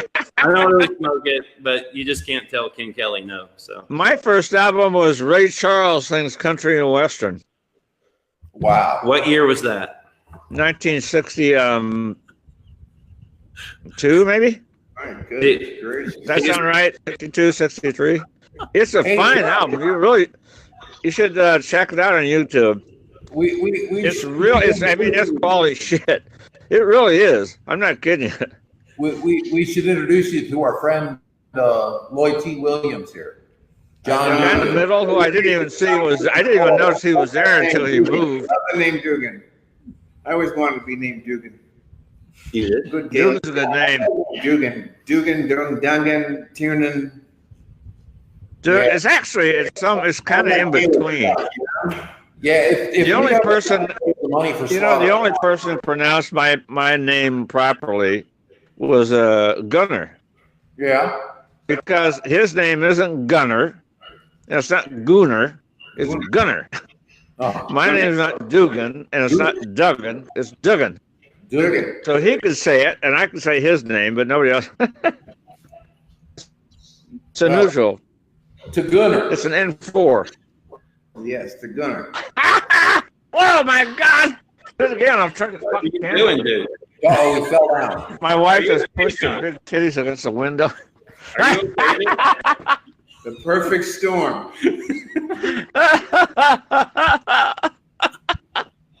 I love her. Hard cinema for the fans. I absolutely adore my wife. Woo! What happened? She pulled her sweatshirt up and smashed her gigantic breasts on the inside of the window. I'm sitting out on the porch. Dude, turn the camera. Yeah, you're I holding hung out out around, but she took off. Brother up. She Now got she's you just good. she's flipping us both off now, double-handed. Oh, wow. She knows she got you too. She knows what lights your fire. So Dan, she's an you were angel. saying- She's kept me alive for the last 10 months, man. I don't know what I'd do without her. Huh? John, it's good to see you. No, it's good to see you, pal. Trust me, is it's good. really good to see you. Yes, I bet. The handsome guy, isn't he? So who's the dude in the middle? Man, Robert Redford right there. That's Redford? That's right, Redford? Better than Redford. So I'm going to try one more time. John, Dan was about to say something about Slaughter Farm, which we've not talked about once tonight. Oh, yeah, yeah. when are we gonna start rolling on that motherfucker, man? If we raise the fucking money, you and Lloyd are going to be working together. So We could have raised 10 cents a day and had the thing financed by now. I know. It's ridiculous. If we'd all been putting 10 cents in a fucking jar. You about made me spit my cognac, brother. Wait a minute. Hey, Ron Scott, aren't you the producer of this company? Not the executive producer. Oh, who's the exec? Yeah, he's the guy with his hand out. Yeah. With a hat in it. Yeah. Once we have something to make, we'll make. Anyway, We got to make that damn movie. it's a good script. Yeah, I'm ready for that. That's fun. That's a great script. There's probably people watching that don't know what Slaughter Farm's about. So Dan, can you give a quick? A quick? No, I can't do a quick. Okay, wait. Let me change. Can you give a? I think it would be giving way too much to give anything. What? Except maybe the Pacific Trail thing, or the whatever it's called. What, John? I'm sorry. The setting, the not the Appalachian Trail, the West Coast one. Pacific Crest Trail. The Crest Room Trail, yeah. Yeah. So Dan's I gonna think we talk about that, but if you really talked about what the Slaughter Farm was all about, you'd be giving away too much of the film. Well, he can talk about it a little bit. I mean, the movie, loosely speaking, it came to me. Well, first of all, I don't care for slasher movies that are poorly motivated. And so... Yeah, no reason for the killing, yeah. I wanted to find, all right, why in the hell would these people actually do this? And I think we found a profoundly motivating reason. Business reason, yeah. Yeah, and, and it's for those who don't know, it's basically the illicit organ trade, human organs. Well, there's a big spoiler right there. Yeah, and so Slaughter Farm is basically, it's a brilliant business plan, which I hope nobody ever, jumps on board with. But if we don't make it, someone will. Mm-hmm. Yeah, and I've said before, my greatest fear is somebody's going to see this movie and say, "Fuck, why don't we do that?" I know. I hope that never happens. So, but we got to make the movie because I wrote it. And, anyway. We got anybody interested in it? Everybody, I talk to somebody, every probably couple of weeks that, oh yeah, that's great. Yeah, there's some possibilities still brewing. It's always just a slog until somebody actually writes a check. One of the good things about, if I may interject, about this Slaughter Farm and what it's about is that even it's almost daily, but even recently, our friend Erika Ervin, who was trying to get in, there was a technical difficulty, so I apologize to anyone that's here to see Erika that missed her. But one of the things that she sent me a link the other day about in China, how it's such a problem, how people, I don't know exactly how it works, but people, for whatever. Basically, they imprison the entire Falun Gong race. Yeah, people. Yeah, and it's in the news to harvest their organs. This week it was in the news. So the thing is that 1.5 million people in prison for. Yeah. So I mean, it's a real thing, and it's something that's going to scare the hell out of people in general, which is what we're all trying to do because we all love you so much. Is scare the hell out of you. So that's something. It's a fabric of something that's real that no one's really jumped on yet. There's been a couple of poor attempts, but nothing like Dan's script. Yeah. What he said. Ron said early on, I hope we do to hiking what Jaws did to ocean swimming. Yes. Yes, absolutely. I mean, that's the strength of it. Right. And that's going to scare the hell out of people, which people ride roller coasters. They do, they do all these crazy things because they want the adrenaline rush, and Slaughter Farm is going to be an adrenaline rush. There are a lot of hikers, man. There's a lot of hikers. They're very healthy. A lot of subject matter right there. They're very, and it's not only that. Got good hearts. They got, and it's not just the thing that we're trying to get across to investors too, is it's not just a one and done. Just like Texas Chainsaw John, right? It's like once you grab an audience, you hold the hell onto them, right? And so Dan has 3 other script treatments. 4. Well, there's 4 total, right? Oh, 3 other. I see what you're saying. Yeah, 4 I'm total. not good at math. Well, we're working on that. But anyway. 1 + 3 = 4. I'll whip out another.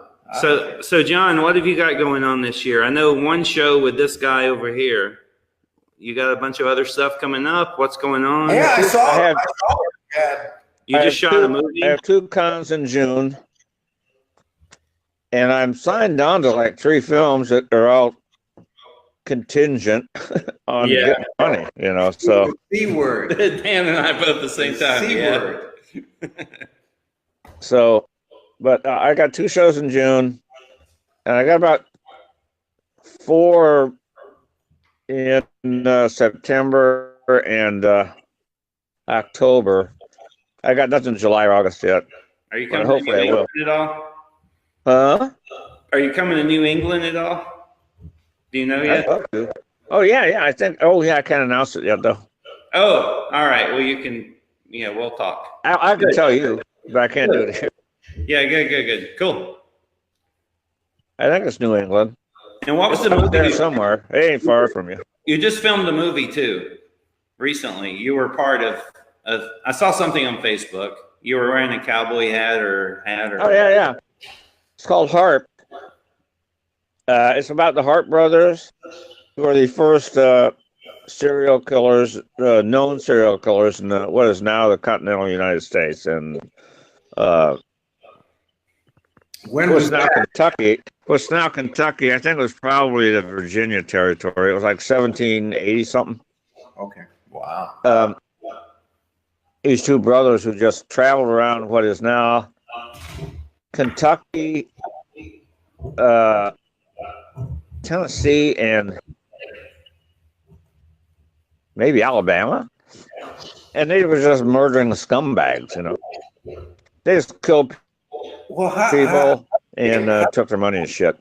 One of the victims. You, a wholesome Irishman, like you. But the guys who who was the gang that were the river pirates that on the Ohio River, lived in a cave? Pretty famous bushwhacker types.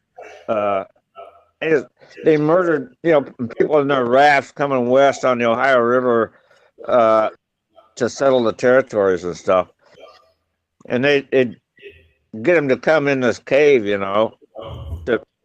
They set up like it was a store, like they sell shit to you, supplies. And then they get you in there and just fucking kill you and take everything you had. Oh. These guys, the Hart brothers, were such badasses that they threw them out. It's like, no, you gotta go. So, anyway, I played one of their victims. I got a day's work out of it. Yeah, Hugh Jackman starring. Yeah, it ought to be a movie. I'm losing you, man. Well, that's great. Sweeney Todd. Oh, there you are. It just started raining here, so I don't know if the weather is going to affect my signal. We can still see you and hear you. You look good. You sound good. Okay. That's the important thing. I do look good, don't I? Yeah, you too. I got no lower teeth anymore. They've yanked all my teeth out. They took half my jaw out. So tell us John, tell us how you're doing. What's going on with your health? I'm pretty good. I won't know really a lot until I think it's May 16th. I have a PET scan, which will let me know if it spread, the cancer spread anywhere. But I feel pretty good. But I have really down days, so sometimes I'll sleep for like 18, 20 hours. Wow. But a lot of this is a result of radiation therapy. Yeah. 6 weeks of radiation. Yeah. And it just fucking wipes your ass out. Yeah. Oh, yeah. You don't have any energy. It feels like some days it feels like you got no bones. You're just like, ugh. Feel like rubber. You feel almost like grandpa, right? Yeah. Right? Yeah, absolutely. Yeah. So about once a week, I'll have one of those days where I won't be able to go to bed. And I'll just stay there until the following morning. Then I'll get up and take a shower and I feel fine, so it's weird. Keep getting up, man. Huh? I say you just got to keep getting up. Yeah, absolutely. I found if Stacy will drag my ass out of bed and say, take a shower. Right. And that seems to help. Which you probably need, right? Yeah, at that point, after being in bed for 2 days, yeah. Yeah. Need somebody to kick your ass a little bit. It works. Yeah. And strip the bed and wash the bedding. Yeah. What about you, Dan? What have you been up to besides living in a church like some weird old fucking hermit?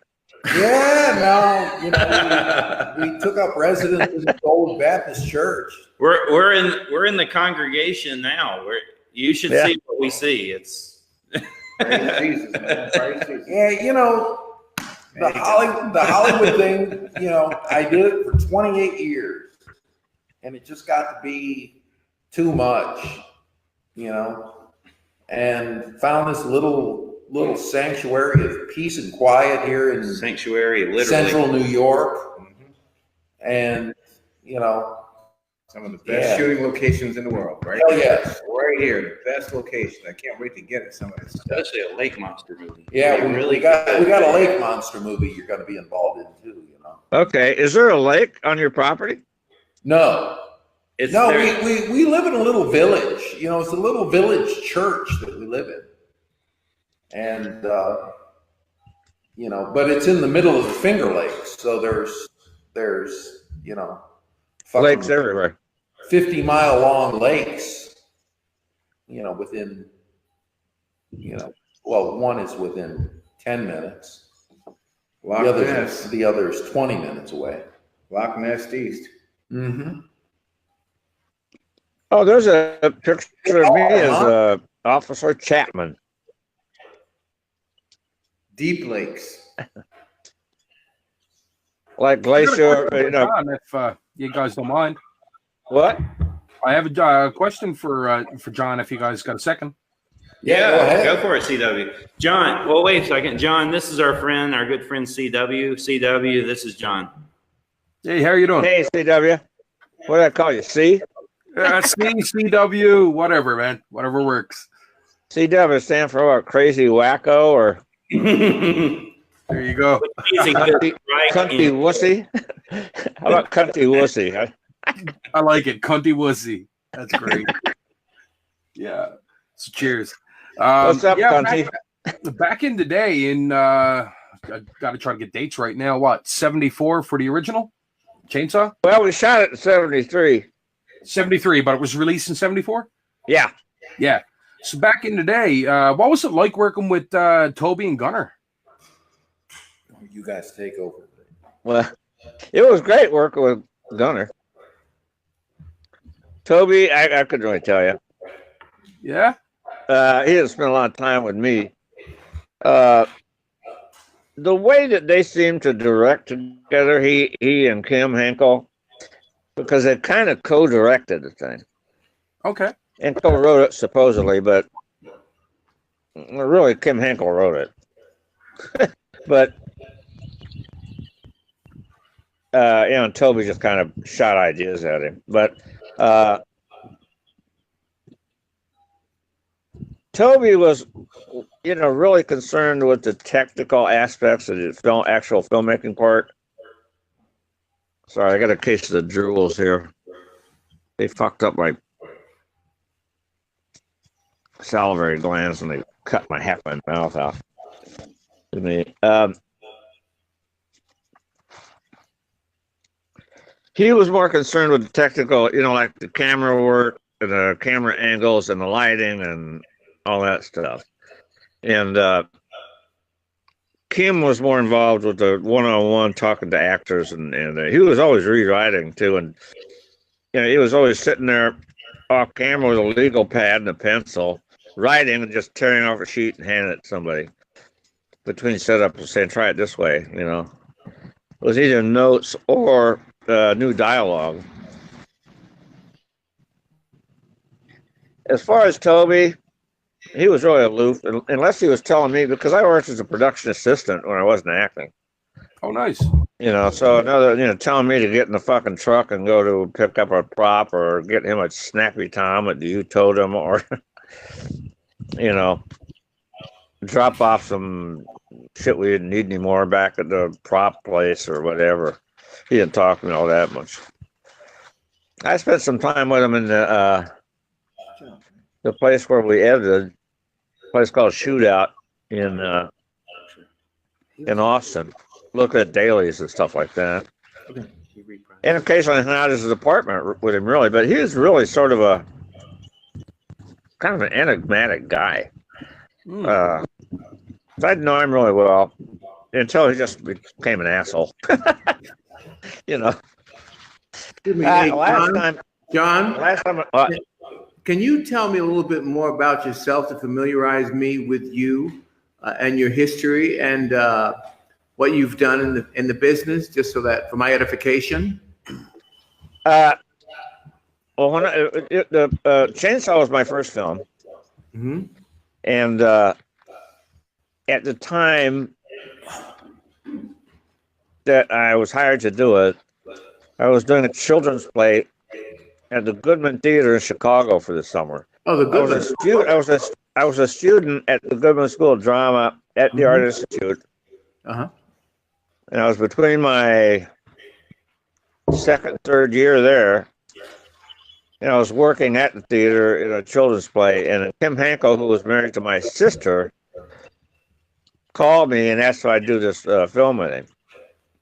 So I quit the play and went down there. Then I continued to do theater in Chicago. I moved to LA for a while and tried to get, more film work, which I did, had very little success at. I did 2 industrials and 2 plays in like 3 or 4 years I lived in LA. And then, 3 industrials. I didn't work a lot anyway. And then I moved back to LA, back to Chicago rather, and did a little bit of theater. And then I just kind of didn't do anything for many years. I became a dad and just tried to make a living and raise a child. Then about maybe 12, 13, 14 years ago, I started doing little independent film stuff again. So I've been, doing a couple films a year for the last, 6 or 7 years probably. And how do you know Ron and Dan? It's mostly straight to video stuff. What? And how do you know Ron and Dan? Just so that I'd like to know, and all your fans. I know Dan. I know Dan because we did a film together. We did Chainsaw 3D. Yeah. Even though I didn't meet him on the set because he wasn't there the 2 days that I was there, but. We met on the road at a convention, actually. Okay. And I met Ron on the road at a convention in New Jersey. Right. Separately. But we knew each other for a couple of years before then, just because The magic of Facebook. the magic of Facebook. And We typed to each other. We typed to each other. Yeah. All right. May I ask a question? Absolutely. Because I'm actually curious about something. Gunnar wrote Death House, and I know Gunnar had a vision of Death House. I'm not sure if John, did you see Death House? I did not see it, and I will not see it. Okay, fair enough. That was actually. Let me tell you why. You want to hear why I won't see that fucking film? Absolutely. That's why I was kind of asking it. I think the guy's a fucking opportunist. B, it was written by Gunnar Hansen. This guy marketed it as the who's who in horror was in this film. And he didn't cast one fucking actor from the original Texas Chainsaw Massacre in it. Wow. Not one chainsaw vet was in the fucking film that Gunnar wrote, supposedly. The whole thing was just a clusterfuck. He just, it probably he would never have done it if Gunnar wouldn't have died. He had his hands on the script, and he says the last script that Gunnar ever wrote, and his last appearance, and he used some fucking archival footage or something with Gunnar in it. From what I understand, I have not seen the film, but I have not, made my distaste for the whole idea of it. I've not kept that a secret. And I've never heard from the guy. I was kind of hoping I'd hear from him until, asked me to shut the fuck up. But, I'd like to confront him. But right. I think there's no telling that. Okay, here's the thing. To not have anybody from the Texas Chainsaw Massacre in this film, to not have cast anybody in it, he's either a fucking heartless, rude motherfucker, or he lacks creative thinking. At any rate, I don't want to talk to him. And I think it's probably that he lacks creative thinking. I'd like to think that, actually. Or maybe both. But I'd like to think he's an untalented fucking asshole. Really. And that's how I feel about that. Don't have to say about that. So what do you think? Well, no, fair enough. I wasn't sure if you had any knowledge of it prior to his passing, or if you. No. Okay. No. He could have made that shit up, as far as I know. Fair enough. And I know a lot of other people out there were curious about that. So didn't mean to upset you if I did. Gunnar was still alive, and they've gotten financing. They decided to produce it. You can guarantee your ass that everybody who's still alive from Chainsaw would have been in the fucking film. Right. Well, yeah, they advertised it as the Expendables of horror. Yeah, that was the thing. Oh, bullshit. There were all the fucking Chainsaw actors, written by Gunnar Hansen. What kind of a fucking dick does something like that? He had no reason to do that. I'd never met the fucker before. He had no reason to cut me out of the deal. I'd have been honored to do something, that Gunnar wrote, if he actually wrote it, and it was good enough to produce. If I could have read the script and thought this does some sort of honor to the memory of Gunnar Hansen, I'd have done it.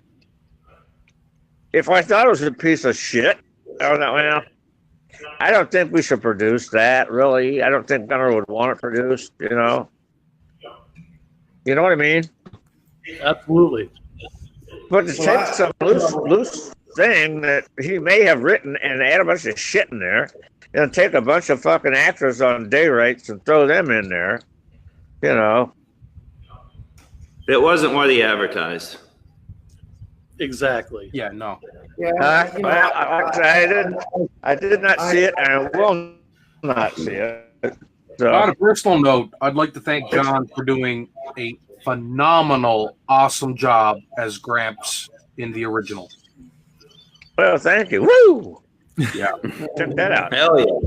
But, Lightning. I sat in a cafe with Gunnar Hansen on Sunset Boulevard one evening, and we were there with the producer of 3D. We were just shooting shit. Carl, and we were sitting there talking to Gunnar, and he was talking about that script that he was working on, and his vision was not the Expendables of horror.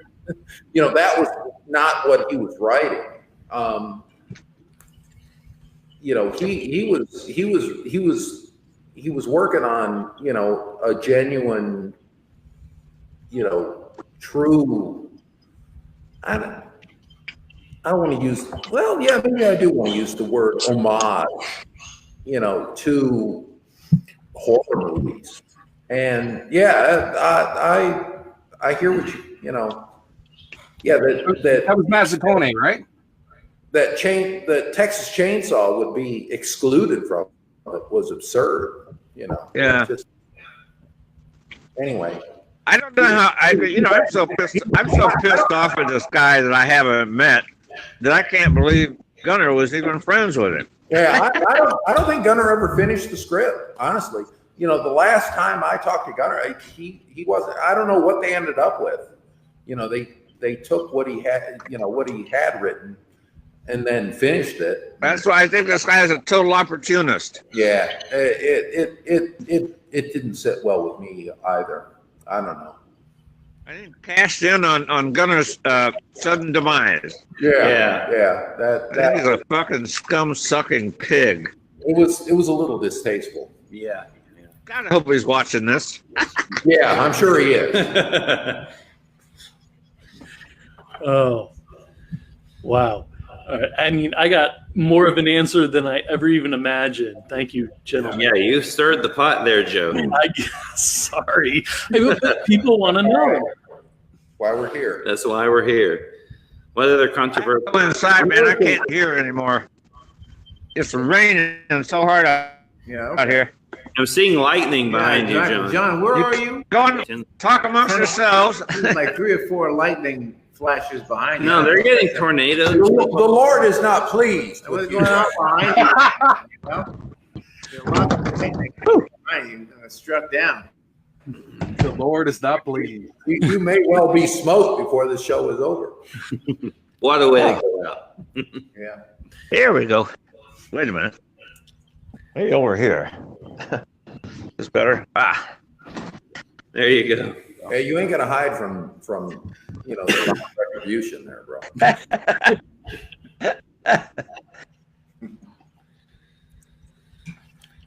Well, I brought up something controversial. Anybody else got anything? Come on.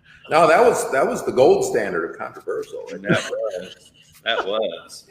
Let's see. What else? where's our book? Which book? The book of Texas Chainsaw. It's behind me. Hand it to me, would you? I will. Was it? I wanted book to. of I don't know if you Chainsaw guys- Triggers? I saw pictures of you today that I've never seen before. Yeah, this is a book that was produced. Carl made it after we shot Texas Chainsaw. Did you get one, John? No, No. these were only for the executives of Lionsgate. And, Oh, you know. so we have one. But anyway, there's a couple of pictures in here of you. It's in early. Yeah, Yeah, look at that. I wanted to show you this. This is the book. I'm not sure. I'll try and get it in here. Well, fuck. That was the chainsaw from That's a chainsaw. I don't know if you can see that. Can you see that? Oh yeah. Yeah. Anyway, Carl produced this beautiful book. Let me. Hey, bring Joe. it Yeah, forward. Joe. Go zoom in on that. I just did. Oh, that's sick. That's John getting made up in his original grandpa makeup for 3D. I tried showing a black and white of that earlier. I don't know. Oh, you're talking about on my left. You're right. No, I have never seen those photos before. Yeah. That's You awesome. remember Never seen that. Justin Lubin was the set photography. He shot the hell out of the movie. It was awesome. But anyway, Who? I treasure this. Who was the photographer? Justin Lubin. Well, Sally. Anyway, that's the book. I don't know if you can see that. Hold on. Let me. This Sally is Williamson. this is an exclusive because no one gets to see this. That is incredible. Wow. Yeah, that's beautiful. it's a great, huge format book. Yes, a big old coffee table book. Yeah. It is. We're getting an inside look. It's beautifully done. Oh, wait a minute. Here's one with you and Mosley. Oh yeah, there's some group pictures. There's a picture with Gunner and Mosley and Marilyn and John. Yeah. You remember we built the house. Yeah. You know what? And I didn't say anything. I didn't say anything to Carl about this. He was so proud of that house. Yeah.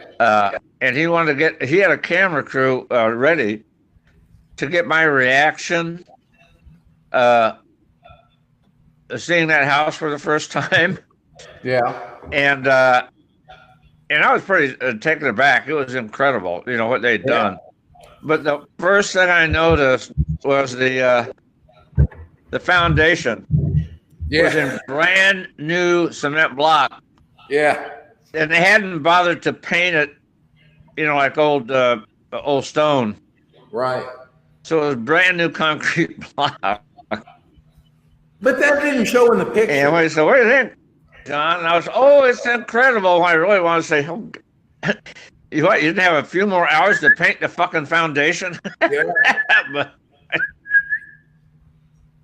Well, I don't know. Am I an asshole or? No. Well, yeah. Well, you noticed it right away. Yeah. You know, and you know, I only ever saw the house in the movie. And Oh, you never saw it before it was burned and all that shit? Minor details.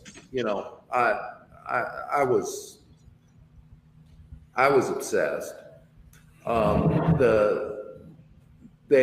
think when they moved the house and turned it into a restaurant, Yeah. there were a couple of little tiny trim pieces that they had, you know, probably replaced over the years because they rotted or whatever. Yeah.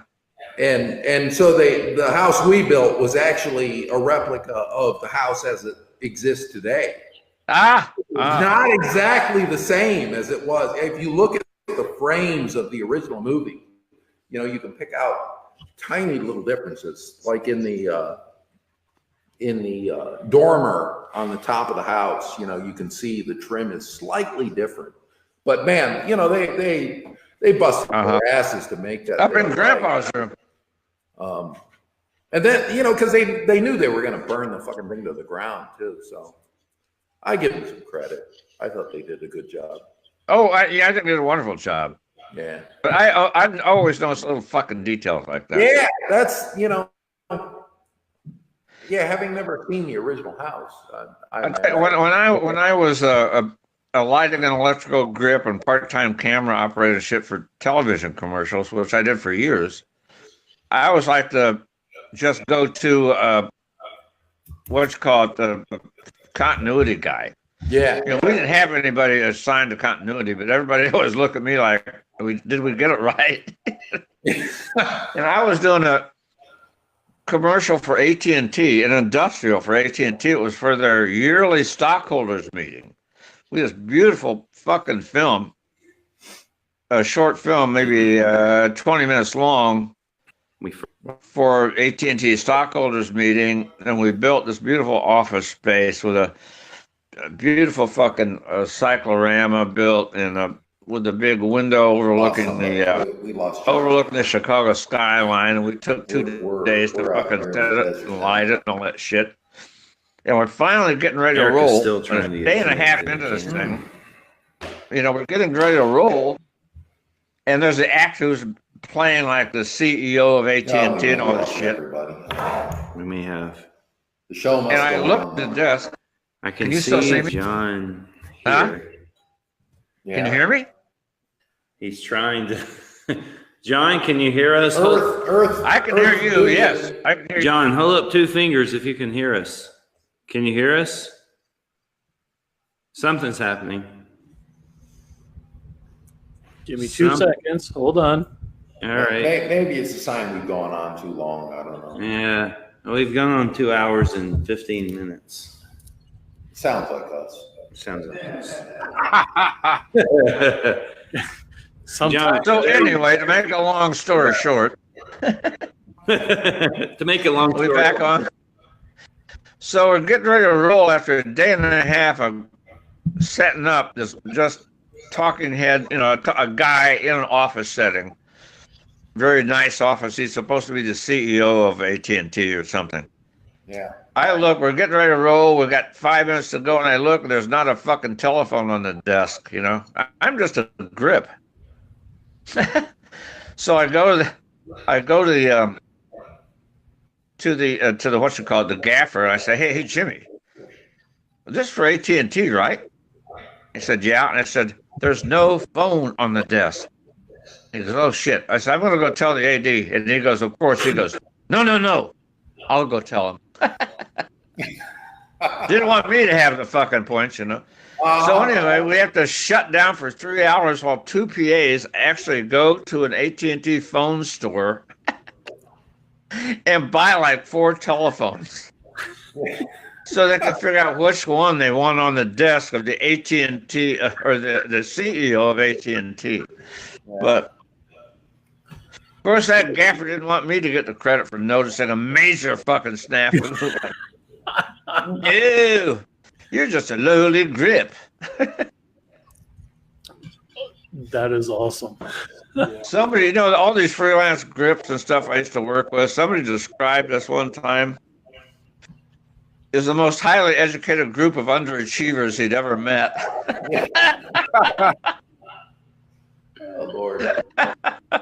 The whole gang of us, a bunch of really smart guys who just never wanted to get a job. What are you smoking now, Dan?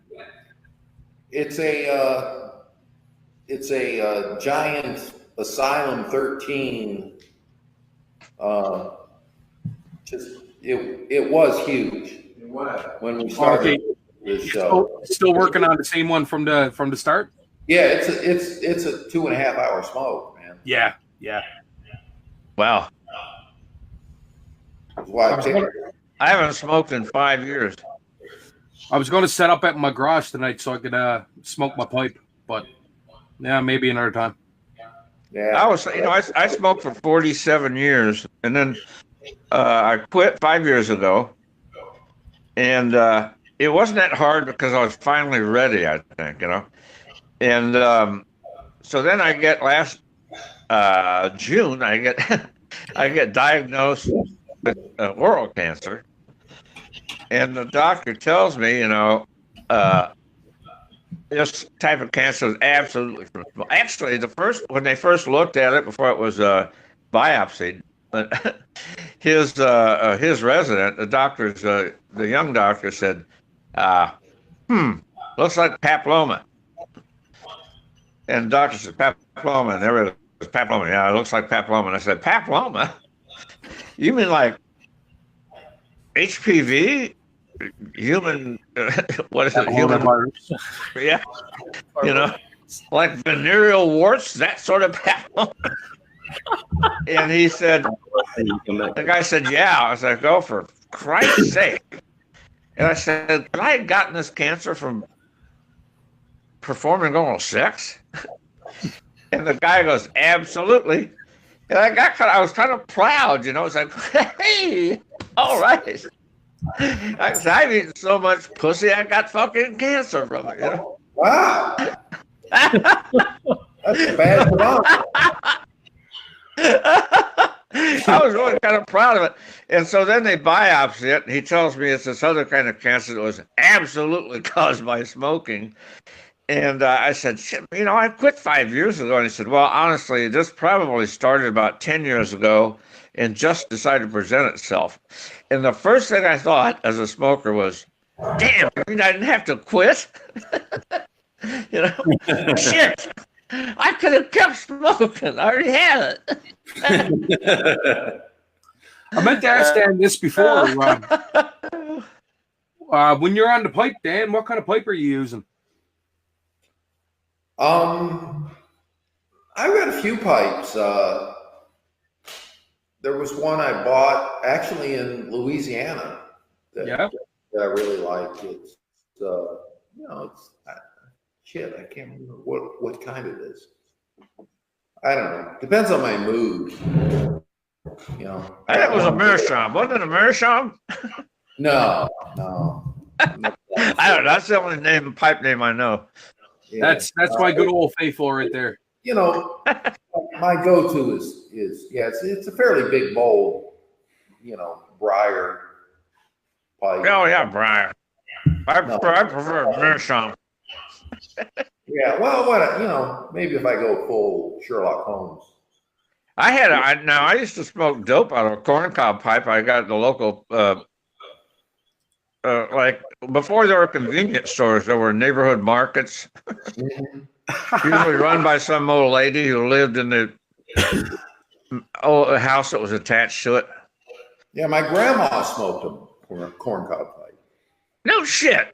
No shit. That's very cool. I've got grandma a smoked the Missouri pipe. corncob. Huh? I have a original Missouri corncob pipe. Oh, in Missouri, don't they wipe their asses with them before they make the pipe out of them? It makes them burn smoother, bro.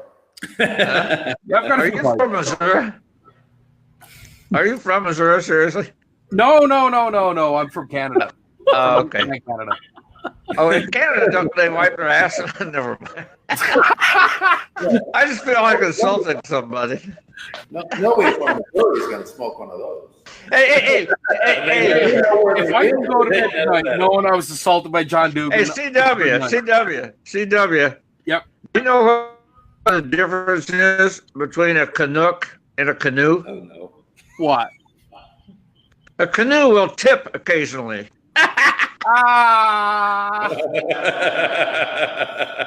That's an Hey, old Dan. bartender's joke. Dan, bring the mic closer to you, Dan. What? Dan, you're out of your light. Bring the mic closer to Oh, the you. mic. Okay. Me? I'm gonna put my pipe back. Bring the mic in closer to you guys. We can't haven't hear moved you. it in 2 hours. It's easier to bring me closer to the mic, actually. There you go. Anyway. No. Nice. Oh, is that a chainsaw blade? That's the Yeah. It's called the bar. Tell The bar. people what this is. We were going to do a show and tell. Everybody's always asking me, what do you have any props or things from the movie?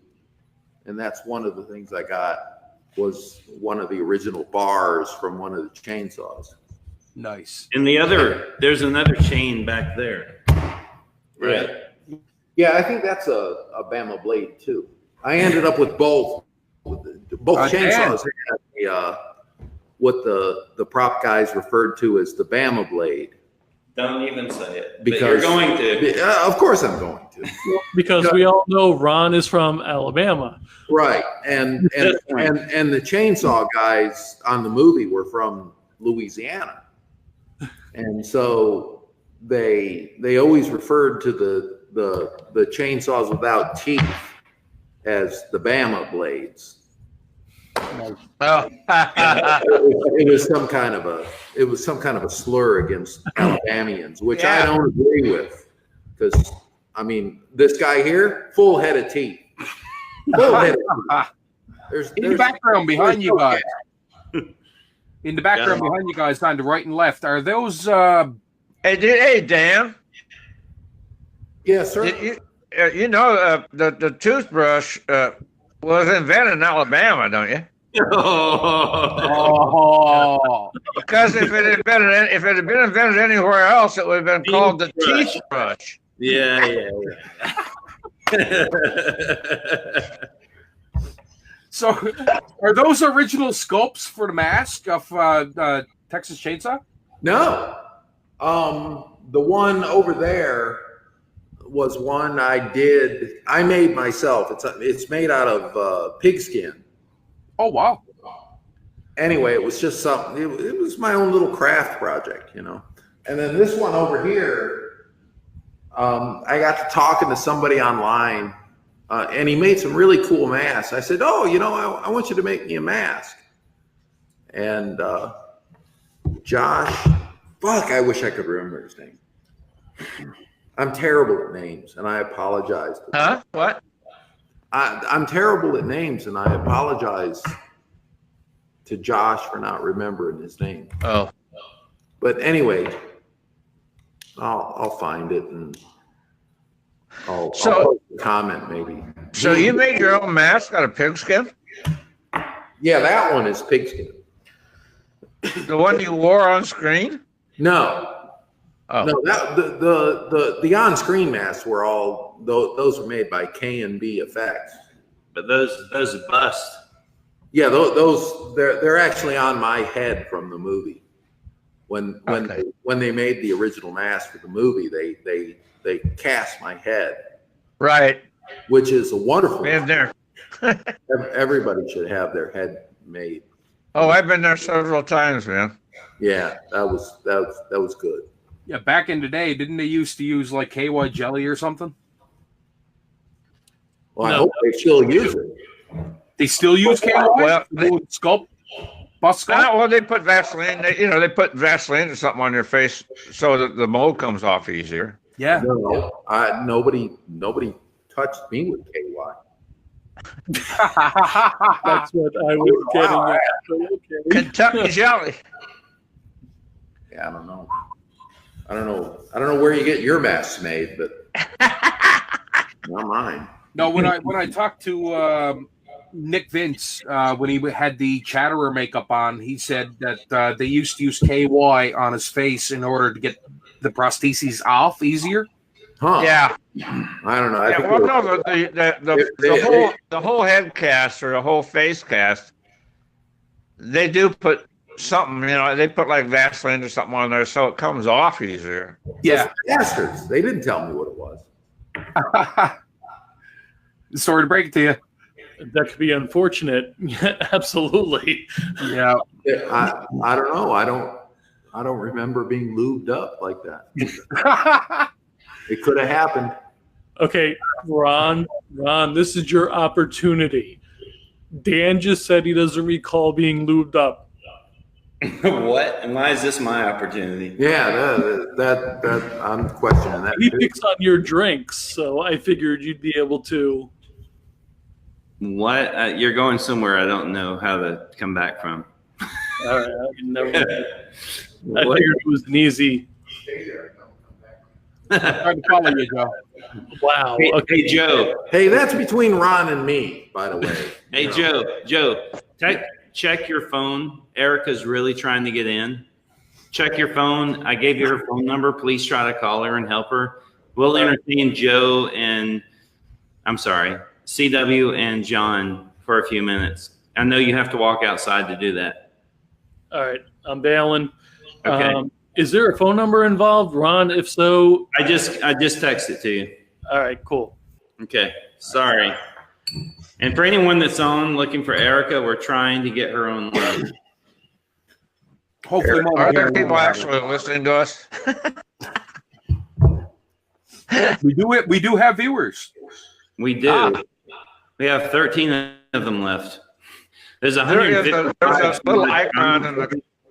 Are there any questions that? Well, none of us can see them. I guess I was going to say, are there any questions from folks out watching? But I think Joe's the only one that could see them. One moment. There's a section here that says 155 comments. See all. I can see if I can bring up a couple. All right. Why don't we look at a couple of those while we're trying to get Erica in? I know there's people here that we're waiting to see her, and we've been trying to get her in. I've been waiting because I told everyone Erica's going to be shot out of the cannon when she comes on. Okay, so you guys might be more familiar with this. Does the name Eric Buress sound familiar? Yes, it very much does. We've had steak with Eric, and he was one of the guys that built the house. Yeah, he said in the comments it was hot building that damn house. All right. Yes, it was. That had to be miserable. Real quick, we're gonna say goodbye. Lloyd, thank you for coming. Pleasure. And I put myself to bed. All right. Oh, good night. Thank you. The pleasure to meet you all. Good to see you, And man. I'll see you next time. Good to see you. Oh, yeah. Thank you for Take coming. it easy, baby. Good to see Thanks you. for the time. See you. See you. Thank you. Yeah. Let me see what else I can find. I didn't meet you, but thank you for coming. All right, back to Eric. So nice to meet you. Friends and family. Good to see you. I don't have anything else for Eric there, Dan, but I do have somebody by the name of Chris Attila. I hope I said that correctly. And I guess this is We know Chris. okay. He said earlier in the broadcast, I'm not sure what film this pertains to, but does one pay for human organs with cash only? That's Slaughter Farm. That would be Slaughter Farm. Well, it depends on how you. think so. To me, it sounds like a cash only business. Right. Yeah. Where you can from my old, you're not going to film your credit card. From the old days when I used to occasionally sell illegal things, I would say cash is probably the way to go. Yeah. Now it's Bitcoins. You know. Oh yeah. Well, we didn't have that. CW. Anything else? I'm looking, guys. Lance Wagner said, I guess this is to Ron and Dan. I have seen you both in person and met you. I was scared. Or sorry, I don't know. I've seen you both in person. I was scared. Well, to Lance's defense, he's, not as, he's not as tall, but he's normal. He's normal. We're abnormal. Yeah. So. Yeah. They're freaks, man. Don't be fighting over. Love you, buddy. You can take them. They're really clumsy. They're big galupas, clumsy oafs. Oh, Steve Gray wrote in at 22 minutes and 54 seconds off the podcast or broadcast, whatever you want to call it. Wait. If this is an Edgar question, don't answer it. Don't ask it. If it's an Edgar question, don't ask it. No. Me. Okay, go ahead then. Yeah. Dan, how did you come to purchase a church, and what's the history? That is a good question. Good question. Well, I've been coming to Central New York, just for vacations for I've been here a few times, and driving through the countryside, I'd see all these beautiful barns, and I thought, fuck, I'd love to have a barn. A barn is great to, because you can have all your stuff in it and live with it and, live right in the barn. But my wife is actually, the first time I came here, I was not married. And anyway, the dream of the barn kind of evolved into, I wanted an architecturally significant barn. And then, I don't know, it all just kind of morphed into, a church. It's a big open space. It's, however, I can't get my cars or boats into it. If you had a bigger door. Yeah. So anyway, it's an architecturally pleasing barn. Hey, Erika's here. Oh my God! Look who it is. How are you doing? Hey, I hear yet? Are we there yet? John, do you know Erika? Not on yet. Do you guys hear each other? I want to make sure everybody knows everybody. Are you all seeing the moose ears? We are. We are. Okay, got the moose horns? John, do you know Erika? Erika, you know John? Hi, John. Hi, Erika Ervin. Hi, Erika. Our poster. American Horror Story. Finally made it in the room. I don't know what happened. Craziness. We've been texting. Erica's been trying to get in, and welcome. Well, thank you for having me.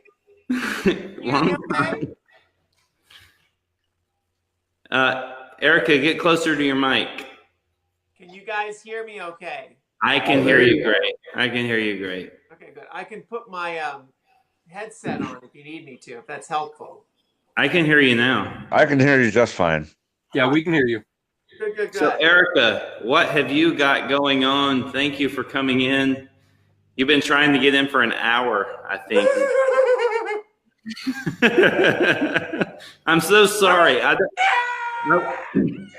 We're right in the middle of this, and I'm trying to help you, and I don't know what the problem is. I'm so sorry. All I can say is this, guys, is I've been patient. I've tried to figure it out. I didn't hit the link. I loaded the app, and I didn't push the link, and that's my own fault. And All right. So the problem was between the keyboard and the chair. No, there's a link I had to hit. I'm just screwing with you. I forgot to push the little right button. Okay. We forgive you. Joe is trying to warn us and tell us that Erika's volume level is very low. I know she can talk louder. She's going to put on some headphones. Well, I can hear just fine. Yeah, I can hear can it too. It might be a little bit low. She's All right, putting. is that better? Yep. Is that much better? That's not as clear, but better. Yeah. Oh, great. Sounds fine. Can you Yeah. hear me okay? Yeah. It sounds like you're talking on the phone now, but yeah, I guess it's a little bit louder. That's good. Yeah, that's good. If it's louder, I'll accept it. It's good to How see are you. you guys doing, Dan? Hi, Erika. I see you with that big old cigar, that signature move of yours. I'm so predictable. I finished my Guinness already. We'll pour another drink. Come on. Pour another drink. We'll wait for you. I swear we will. You're going to wait for me, huh? We'll wait for you. You earned it. All right. All right. And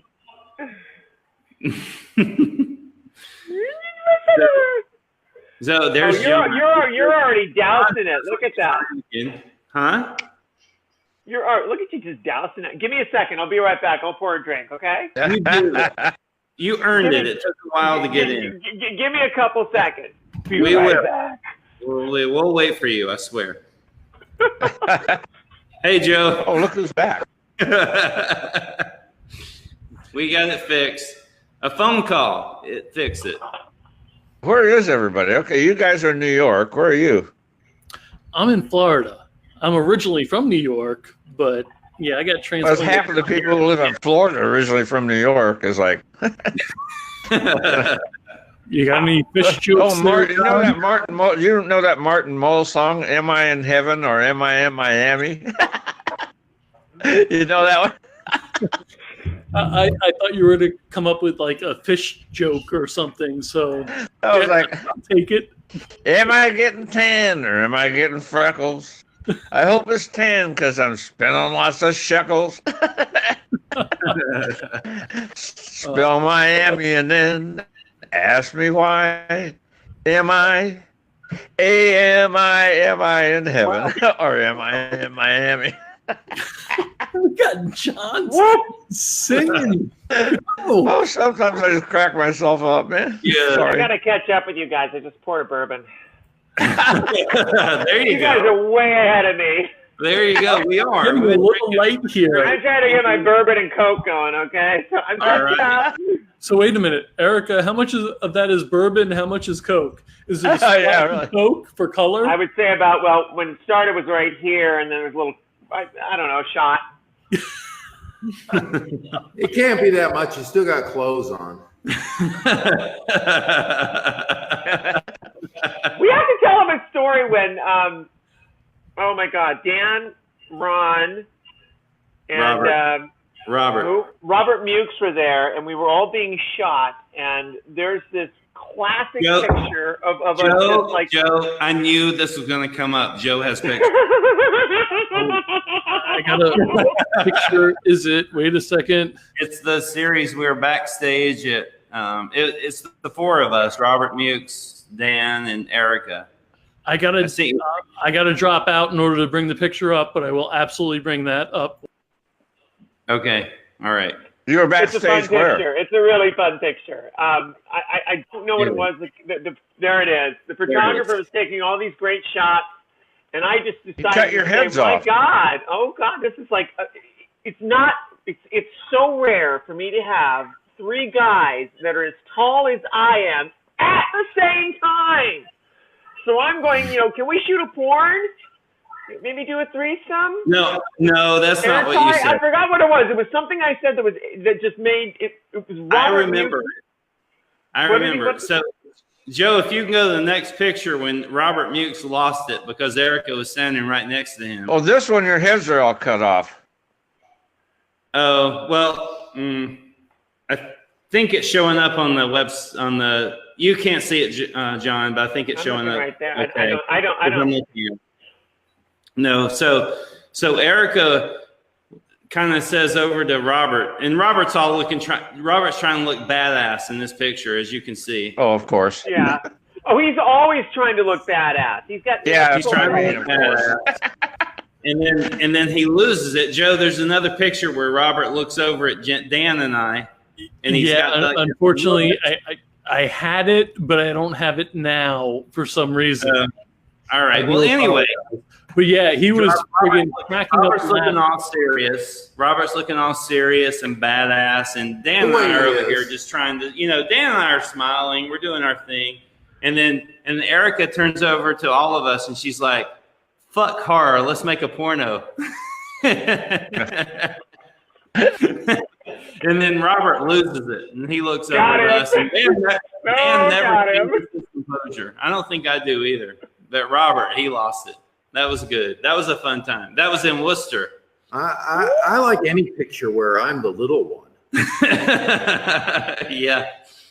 Dan was the shortest. You were actually the runt in that one. Yeah. Rare. I bet that's rare for you. That's Well, Erika, you're not standing up right there. I thought maybe Okay. you guys would get together and pick me up, but you didn't. That's okay. That was a good time. That was the first time we all met. And it was because Dan and I were sitting next to Robert and Erika. That weekend, it was Erika and Naomi, right? Yeah. Naomi. Yeah, there's a picture. And that entire weekend, between Erika and Naomi, they had this line that went, it was insane. It was insane. You guys were so busy signing autographs all day. And we'd look over like, man, American Horror Story is just like this cultural phenomenon. I don't know. Can you, Erika, tell us, how did you even get into that show? And it was a kick-ass thing that you were able to do. And I do have a complaint, Erika. So in the last season, a buddy of mine who knows that you and I are friends, he's like, "Oh, did you see the opening, American Horror Story? Erika's in it." And I'm like, no, she's in it. And I'm like, no, she would have told me. And I'm like, no. And then I watched it, and I'm like, motherfucker, there she is. So you were in the last season for like 3 shows, and then something happened, but you were in Freak Show, which was awesome. So how did you get involved with American Horror Story? How did that all happen? Well, I showed up for an audition like pretty much everybody else does, and the part was originally slated for a guy, a character named Johnny Long in the Pants. They needed another tall fella, so I showed up at the casting office. There had to be at least, 24 big guys. This is my LA dating pool, all in one place. So what do I have to do? Because I told my manager, okay, since I'm transsexual, I decided to say, okay, fine. Just for this audition, I'll detransition, slick back my hair, put it in a ponytail, squish my boobs down. It's like, that's hard to do because you got to wear this wrap and you take a squeeze. Yeah. Lower my voice, walk into the audition, nail it. Then they find out who I am and they rewrote the part for me. No shit. Wow. Yeah. That's awesome. That was fun. That was great. That's a career validation, and there it is right there in the picture, and that iconic red and blue, and I did this little thing where it's very similar to Rosie the Riveter. There was one day on set I wore a chambray shirt and I rolled up my sleeve and I did that, but I never took a picture of it because there were this show was so top secret that we weren't allowed to do any kind of stuff like that. So Yeah. this show is very top secret. You can't do stuff like that. You have to keep it all, down low. So I got Until they ask. So I have to ask. I literally just saw on CNN a couple of days ago about the new season. It's all going to be slasher based. Yeah. Any chance of Erika Elizabeth? Let me just say that the trailers can be slightly deceiving. Yeah. It may be like a slasher. Right. Or. Right. Yeah. I don't know what it is. To tell you the truth, I couldn't tell you if I knew. I'm not allowed to. I was flipping through CNN a couple of days ago. I saw AHS, and I'm like, what the hell is this? So, good deal. Well, the show is very, it's a very closely guarded secret, the script, the storyline, and everything we do. So everything is released, very calculated by the marketing department. Right. Yeah, they do a great job. Absolutely. They do a fantastic job. They do a phenomenal job of getting butts and seats and eyes on the screen. That's their job. That's what they do. Yeah, and I think Freak Show, when it aired, had like a 10.1 or 11 million viewership. It was amazing. Yeah. Well, you can say anything you want here because nobody's watching. Yeah, there's only 15 people watching now. This is practically a private conversation. It's between us. No one's gonna know. Well, again, I'm telling you the truth. It was about either between 10 and 11 million people watched it. Yeah. They did really well. We were nominated for 20 Emmys for that season. I went to the Emmy Awards, and I had a lovely time. I saw you there with Jody. Little short. Well, we have a couple short people. We have. Oh, Lady Gaga. You have all these pictures of Lady Gaga on the internet. Yeah. I got to party with Lady Gaga. That was fun. Jeez, that would be fun. Somebody's asking. That was a good time. There was a big party in the back, and it was all cordoned off. Only the stars are around there. It was very. You get this feeling of inclusion, and you've always wanted to ride, and it just feels good. It's a good feeling to produce such a good work, and it's a lovely after party. Absolutely. Yeah. Wow. Yeah. You guys were talking about music and sound earlier. One of my favorite parts of television and film is the music. The music they do, not just the Foley guys, the guys that put the right, but the music, the noise and the tension, but the music that goes along with the movie is always that is the emotion of any moving picture. You have to, it's all subliminal, but it's absolutely essential to communicate what you're trying to tell, the story. It's the biggest tool in the toolbox to making any movie. Or either that or naked women, naked men. Yeah, naked is the other thing. Naked makes people watch it. Violence, violence also works. Sex and violence is a few things a lot. Killing folks. And you guys were talking about Slaughter Farm. I'm very excited about that project. I hope we find an investor for that. Yeah, and just we got to keep telling them, explaining to them that it's it's not just one movie. It's the franchise. You lit it's a series. You lit a little bit of a fire this week, Erika, because you sent me this link on YouTube about some stuff going on with the Chinese, and not to point at them or anything, be politically correct, but around the whole organ trade. So it seems like it's a fear that's really viable right now, and we should be able to tap into it. It's in the zeitgeist. Yeah, definitely. It's in the I like that. Who said zeitgeist? Yeager. I say zeitgeist, but I like zeitgeist. That's a good word.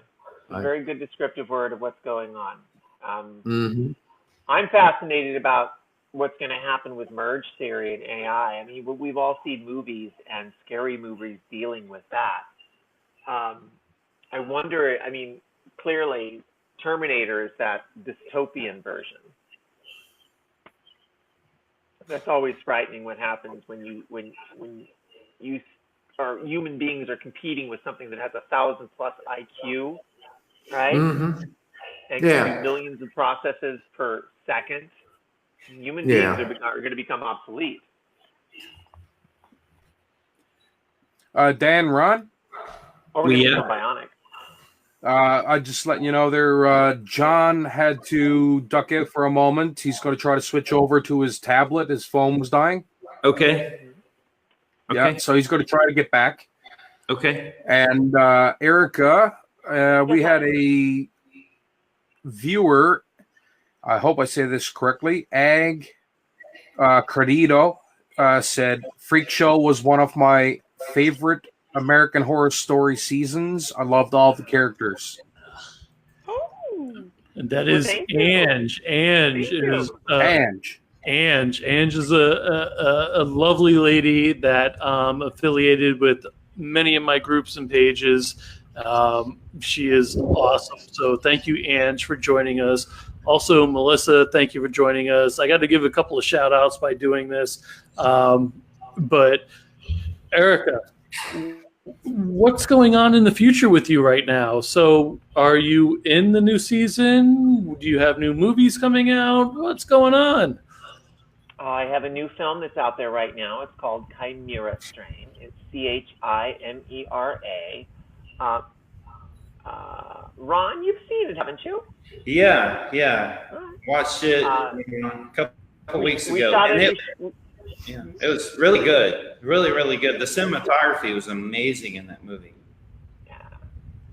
Looking forward to that. We shot it in Fitchburg, right outside of Boston, literally right after American Horror Story. When did you film that? When was that filmed? I think when we were preparing, we did the audition. They were just getting everything ready. It was supposed to be March, and it ended up being May. Of what year? 2015. Wow. Yeah, I know. It took it 4 years to get to market. It already went through the film circuit.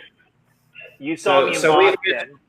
All right. So we officially met in October 2015 because I was about getting ready to get upset with you for not saying, hey, I'm like 30 miles away. Okay. All right. Got it. All right. Because Fitchburg is like, I don't know. It's literally 20 or 30 minutes from my house. Yeah. Okay, go ahead, please. Sorry. I don't think I met you yet, honey.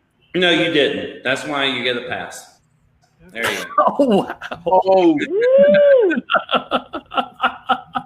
No. Was that a proposition? Was there a proposition in there? Friends were filming a movie 30 minutes from my house, and I didn't know. Erika, awesome. please respond. I will always tell you. Yeah. By the way. Yeah. Well, I didn't know I haven't met him yet. I met him after the show. And we did all this traveling and all these autograph signings, and I haven't met him yet. Yeah. Okay. Got it. It was just shortly after the show we got this thing going, and got it. I'm good. There's no way you wouldn't have known. Oh, I would have recognized you in a heartbeat if you showed up on my radar. Wink, wink. So I had to duck out for I have a thing for tall guys. There's a little radar. I'm going to bow out and bring John back in, if I may. Is that okay? All right. Everybody good with that? Yeah. All right. Sure. All right. I had to duck out for a few minutes there. So what, Dan, you're what, 6'6"? Yeah. Yeah. I'm a little Erika, you're 6'7"? I'm just shy of 6'8", just a little hair shy of 6'8". Yeah, and is 6'8". You what? Yeah. Yeah. So while I was gone, I don't know if this was discussed or not, but is there a little bit of a story that might go with the three being giant, shall we say? Oh, Ron? did you miss the show? Did you step out and miss and miss the porno? When we screw horror. Oh, let's do a okay. porno? While I was that gone, part. while I was gone, it was already discussed, eh? Yeah, someone need to pull up that picture again. That's a good shot. Joe, if you can hear it. Is there a way for me to post it in the feed in the comment section? Is that possible? After you're done, probably. After I'm done? Okay. Joe, Yeah. if you're still listening, if you could post that picture back up, that would be fantastic. Let's see if I can find it here. Oh, I can't leave Oh, the page. Joe's got him. I sent him to Joe. He's got him. Yeah. Yeah, while I was gone, I didn't know if that discussion already happened or not. Oh, Joe said he can't send it with 4 people on at once, but it's fine. It's Okay, fine. hey guys, I can solve that. I have big- to go because my phone's dying. John, how are you doing? I have to go. My phone's dying. I was trying to switch over to my tablet, but that's not happening. So, Well, it's good to meet you. good night, everybody. My good friends. Good night, John. John, are you Good night. are you out? Yeah, I gotta go. Love you, John. All right, buddy. Thank you for Love you guys. We'll see you. We'll see All you right, all Brad. down the road. Cheers, See you John. soon. Thank you, Cheers John. to you, CW.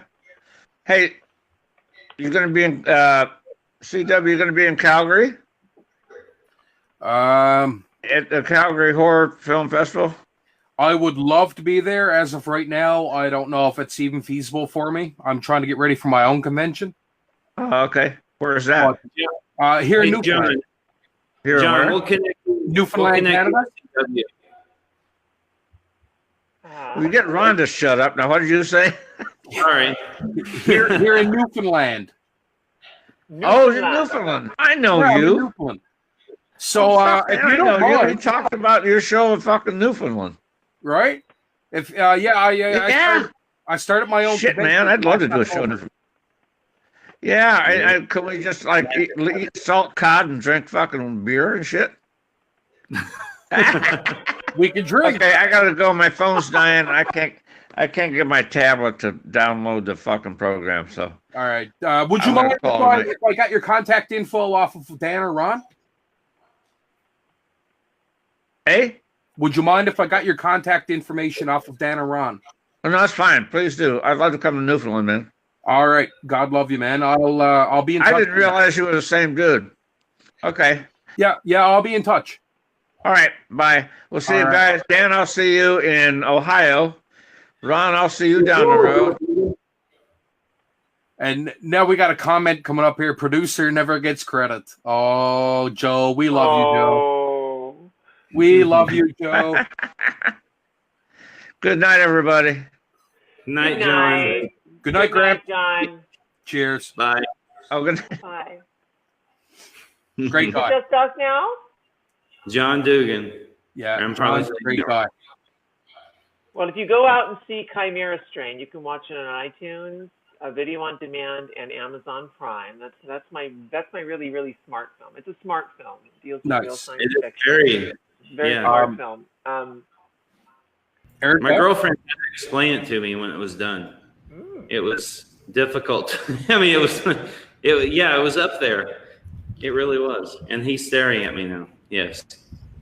Well, it was a good time. I enjoyed myself, and I got to play a character that gets to be another badass. So I get to wear this You did. outfit, and I get to be a badass. Nice. It was fun. Erica.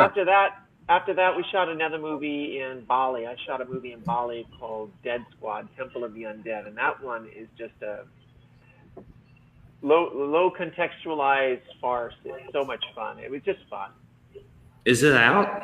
That's out. Same platforms, video on demand, iTunes, and Amazon Prime. You can watch it.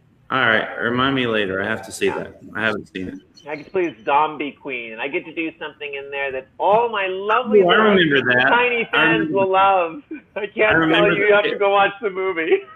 I remember the pictures from that. Now I do. Cool. Yes. Wait a minute, Yeah. Erika, Hemlock Yes. Grove. I was a fan. Oh yeah. Great show. Please. Thank talk you. about Thank you. Hemlock Thank you. Grove. I played the body of Shelley in that one, not the close-ups, but the physical form when she's moving around. Oh, come on. You got more than that about it, don't you? Well, she's an homage to Frankenstein. I mean, obviously Shelley hits you in the face, you know, with it as Yeah. Mary Shelley. Peter the wolf, you know. It's a fun film. In fact, the book is really good. Brian McGreevy wrote this lovely novel, and I recommend everyone read the book because they continued it after the series. And you know, I personally think it should have ended right there and started its own little sequence, its own little story afterwards. Yes. But they wanted to continue it. The book was brilliant, and when you see the film and it doesn't tie it off at the end and they want to continue, they tie it off further on down the road. I think it broke its continuity. Great show when it starts, great execution, great cast. I got to work with Bobka Johnson and Bill Skarsgård, and oh my God, Wow. Landon Lieberman and Pennywise. good people. Yeah. Pennywise, yes, I got to work with the actors. Absolutely. Yes. I've seen you in Hemlock Grove and AHS, but do you want to talk to the fans a little bit more about Chimera? Well, Chimera is a science fiction film. It's loosely based on Fermi's paradox and, you know, what happens when a scientist goes to extremes in order to save his family. Crosses a few ethical lines. That's all I'm going to say. I don't want to give you up too more. That's really fun, man. I get to work with Kathleen Quinlan, Henry and Cusack from Lost and The 100, and we all know Kathleen Quinlan from Event Horizon. Yeah. And she was nominated for the Academy Award Best Supporting Actress in Apollo 13. She played the wife of Tom Hanks' character. That's a film I have to take in yet. Great film. I loved Event Horizon. I love this film. I got to work with her on it, and it was truly a blessing. And the chance to get this and to travel and to do good work like this. Our film is doing really well. I just can't wait for the next project. Dead Squad. I mean, Dead Squad was out. God, when was Dead Squad? Well, Dead Squad was released on the day of our premiere, so it was earlier in the month of February. What did we do? It was afterwards. So it was just sort of so April, March. I can't remember when it came out. It came out before Dead Squad. Dead Squad started at the beginning of this year when it was cold. Then we finally released it. It went through a whole little circuit. We won Best Picture in Boston and Best Cinematography, and then it went through a whole little film festival circuit, and then it got released, and it's doing really well. So Nice. I'm really blessed and very proud of it. I'm very proud of Chimera, personally, Chimera Strain. Yeah. Very I'm going to have smart. to take that in. Yeah, so I'm very proud of the film. It's really well put together. You want a good laugh and get drunk with your friends, go watch Dead Squad Temple of the Undead. It's gore porn on the 10th degree, and the zombies have a lot of fun. You're going to be rooting for the zombies at the end. Let's just put it that way. Absolutely. Zombies. Zombies! The zombies got to win at some point. You know. Thank you for that, Erika. I'm not going to no spoilers. I'm going to give you the spoilers, you know? I got to work with Conan Stevens from Game of Thrones. He played one of the lead characters in that. Oh, wow. Huh? I said, oh, wow. What was your question up? He No, you said he played one of the main characters for into it or whatever. Erica. Oh, he's taller than me. Conan Stevens is like right up here. It's like, wow. Maybe at 7 feet, right? He's big and big, like muscle.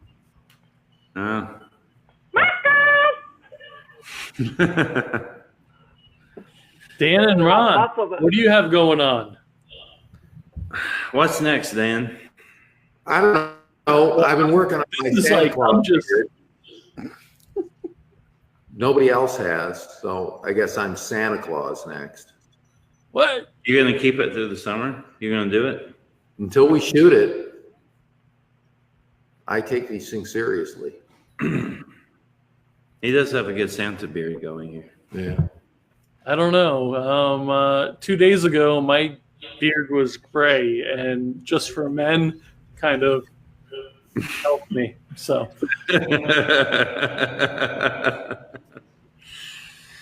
Anyway, so what's next for us? I don't know. So Santo film. It's a I can't say the word. Post-apocalyptic. Yeah, that word. Post-apocalyptic. We've all had a couple of drinks. Erika, have you been drinking tonight? I'm catching up. I'm working on it. What Okay. are you drinking? It's a post-apocalyptic. I started with a Guinness and Black, which is Guinness and black currant syrup, and then I went to Coke and bourbon.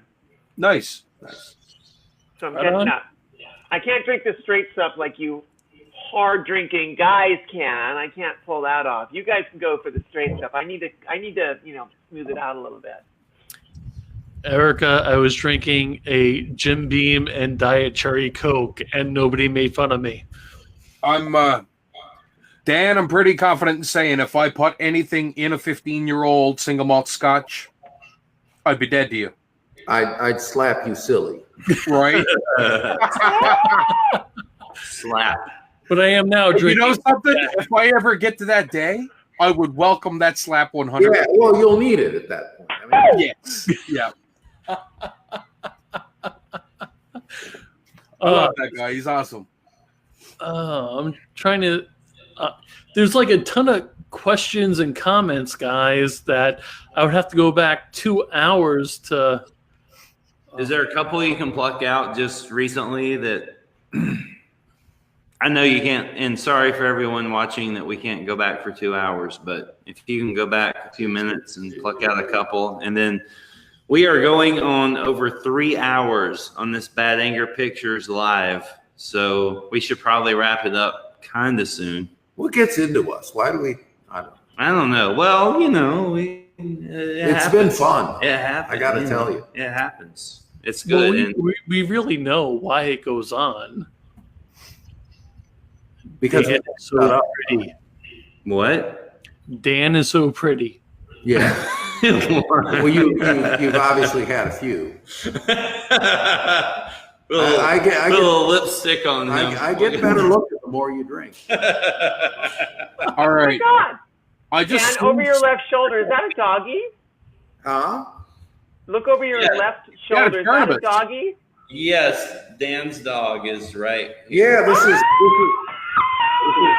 Barnabas. She can't. Can you see? I love dogs. I'm sorry. I'm a big dog fan. Single, she can see. He's been on a couple of times tonight, but Yeah, he's a very shy dog because of what he's been through. Dan and his wife adopted him 6 or 7 weeks ago, and tonight he has been all over we're in a church. He's been all over the stage back here, making an appearance. Yeah, he's great. He's a beautiful dog. Beautiful dog. He looks gorgeous. he's a good boy. We keep telling him. Yes. Does the name Gary Zachman ring a bell? Oh my God! I've known Gary. Gary and I went to high school together. Why? What did Gary say? What has he told you? There's a comment, live comment about a minute and 8 seconds ago from Gary. No, wait a minute. 7 years ago. Right? Yeah, oh my God. So anyway, Gary 7 years ago. Okay.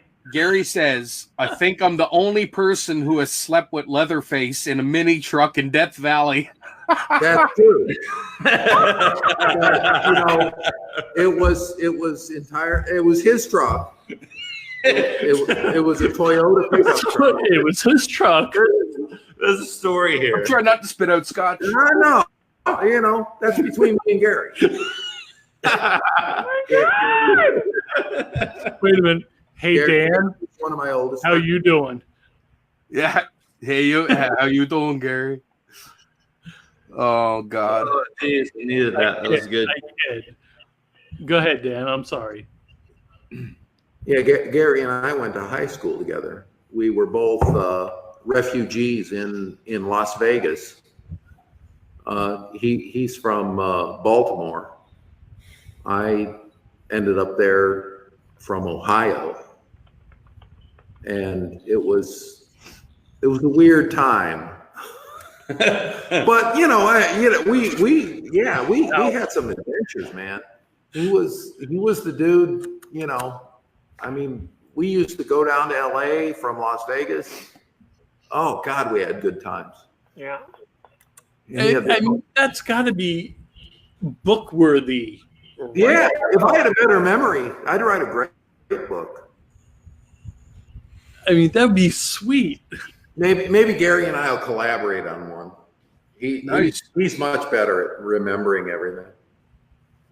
Well, I don't know if Ron remembers. Right after I got back from Bali, Ron was going to Vegas. I do remember. I caught this bug called Bali belly. Ooh. I remember. You weren't feeling so good. I was out for 3 days, and they gave me this regimen of antibiotics, which is like taking Drano pills. It was awful on my system. Terrible. Felt like it was like my guts were being eaten up from the inside. And I needed that trip just to kind of get away from my life for a moment, because I felt miserable. And Ron and his friends, I think I met Bill for the first time. Bill Hall. Yeah. Bill Hall and his daughter. And I think one of your other friends there from Boston. They were all computer people. Steve was there, the friend of Bill, or they worked together at Bose or something like that. Yeah, we had a great time. Yeah. That was a fun time, and it took me out of my headspace, and I needed that. That's one of those memorable moments, and those pictures pop up. That was good. I remember we were walking down the strip, and somebody recognized you and went ape shit. And we were walking. I'm like, I turned around, you guys were missing, and I turned, where the hell is everybody at? And there's some fan like going nuts over you. That was great. It happened. It still happened. It happened. That was cool. Yeah. It's fine. About 24 minutes ago, Dan, a gentleman by the name of Eric Barres. We know Eric. Yeah. He said R-A-N-I, which I guess would be R.A. Miloff or Miloff, yeah. And I will be there in June with you guys. It's good to be getting the Saw family back together. Yeah. No, that's in Ohio. Oh, nice. A little joint. I think it's near Akron.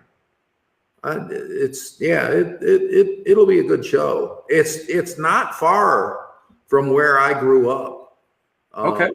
I grew up in a little town. I don't know. It's probably 20 miles west of where we'll be. I don't know. Maybe I'll see some old friends there. I don't know. I hope. Or maybe we'll make a little side trip. I'll show people where it all began. Nice. I'm here looking through live comments that we may have missed, and go for it. Yeah, I'm just trying to keep us rolling here because I wasn't expecting us to be rolling. It's actually 1:15 a.m. here. Yeah. Yeah. 1:15 a.m. Yeah, it is. Yeah. That's Canuck time. Canuck time. Canuck time. Somebody mentioned read this earlier. Canuck. What is this? No, I'm kidding. But you still have a few viewers here, and oh my gosh, the comments that you guys have, and unreal. If we do this again, guys, we have to pause for comments and questions because that is true. It's been unbelievable, and we couldn't interrupt through discussions.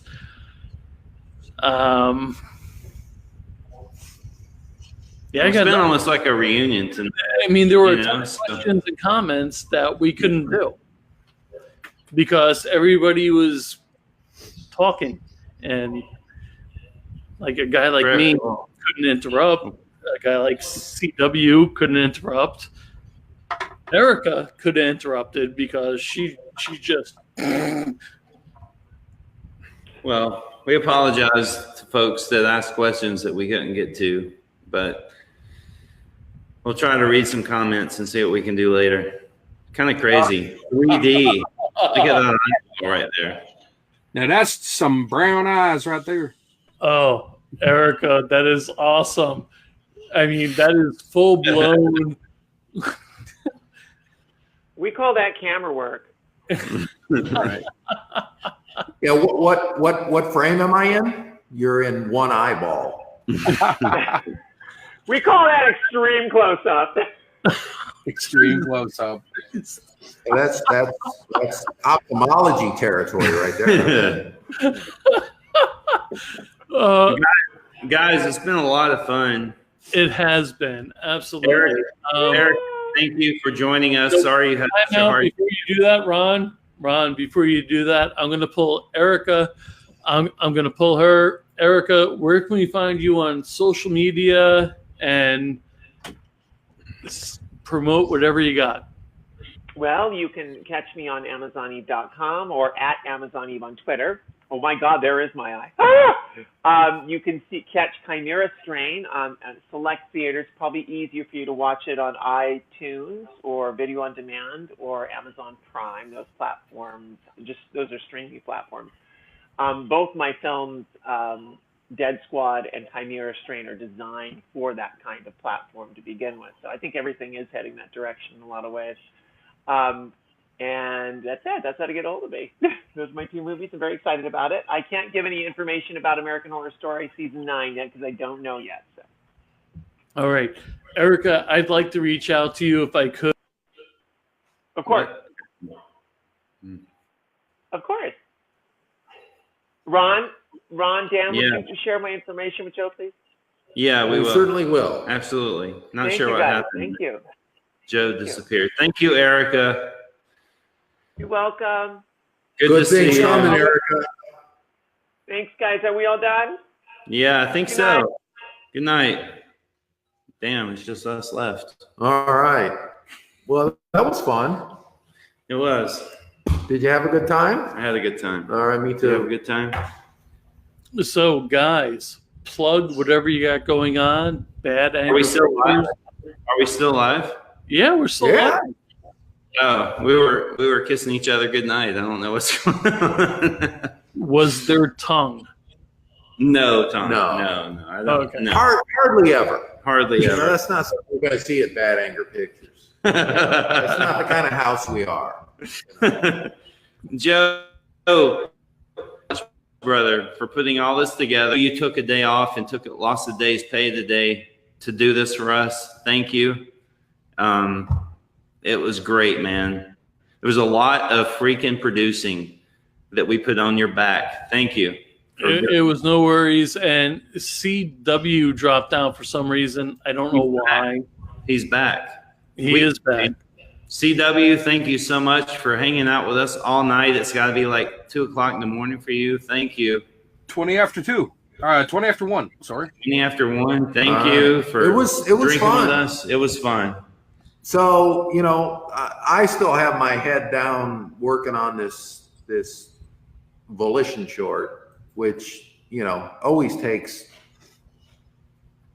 More I don't than know. time than you can think it's going to take. 1,000 times more effort than you think it'll take. But anyway, we're going to get it done, and it's going to be good.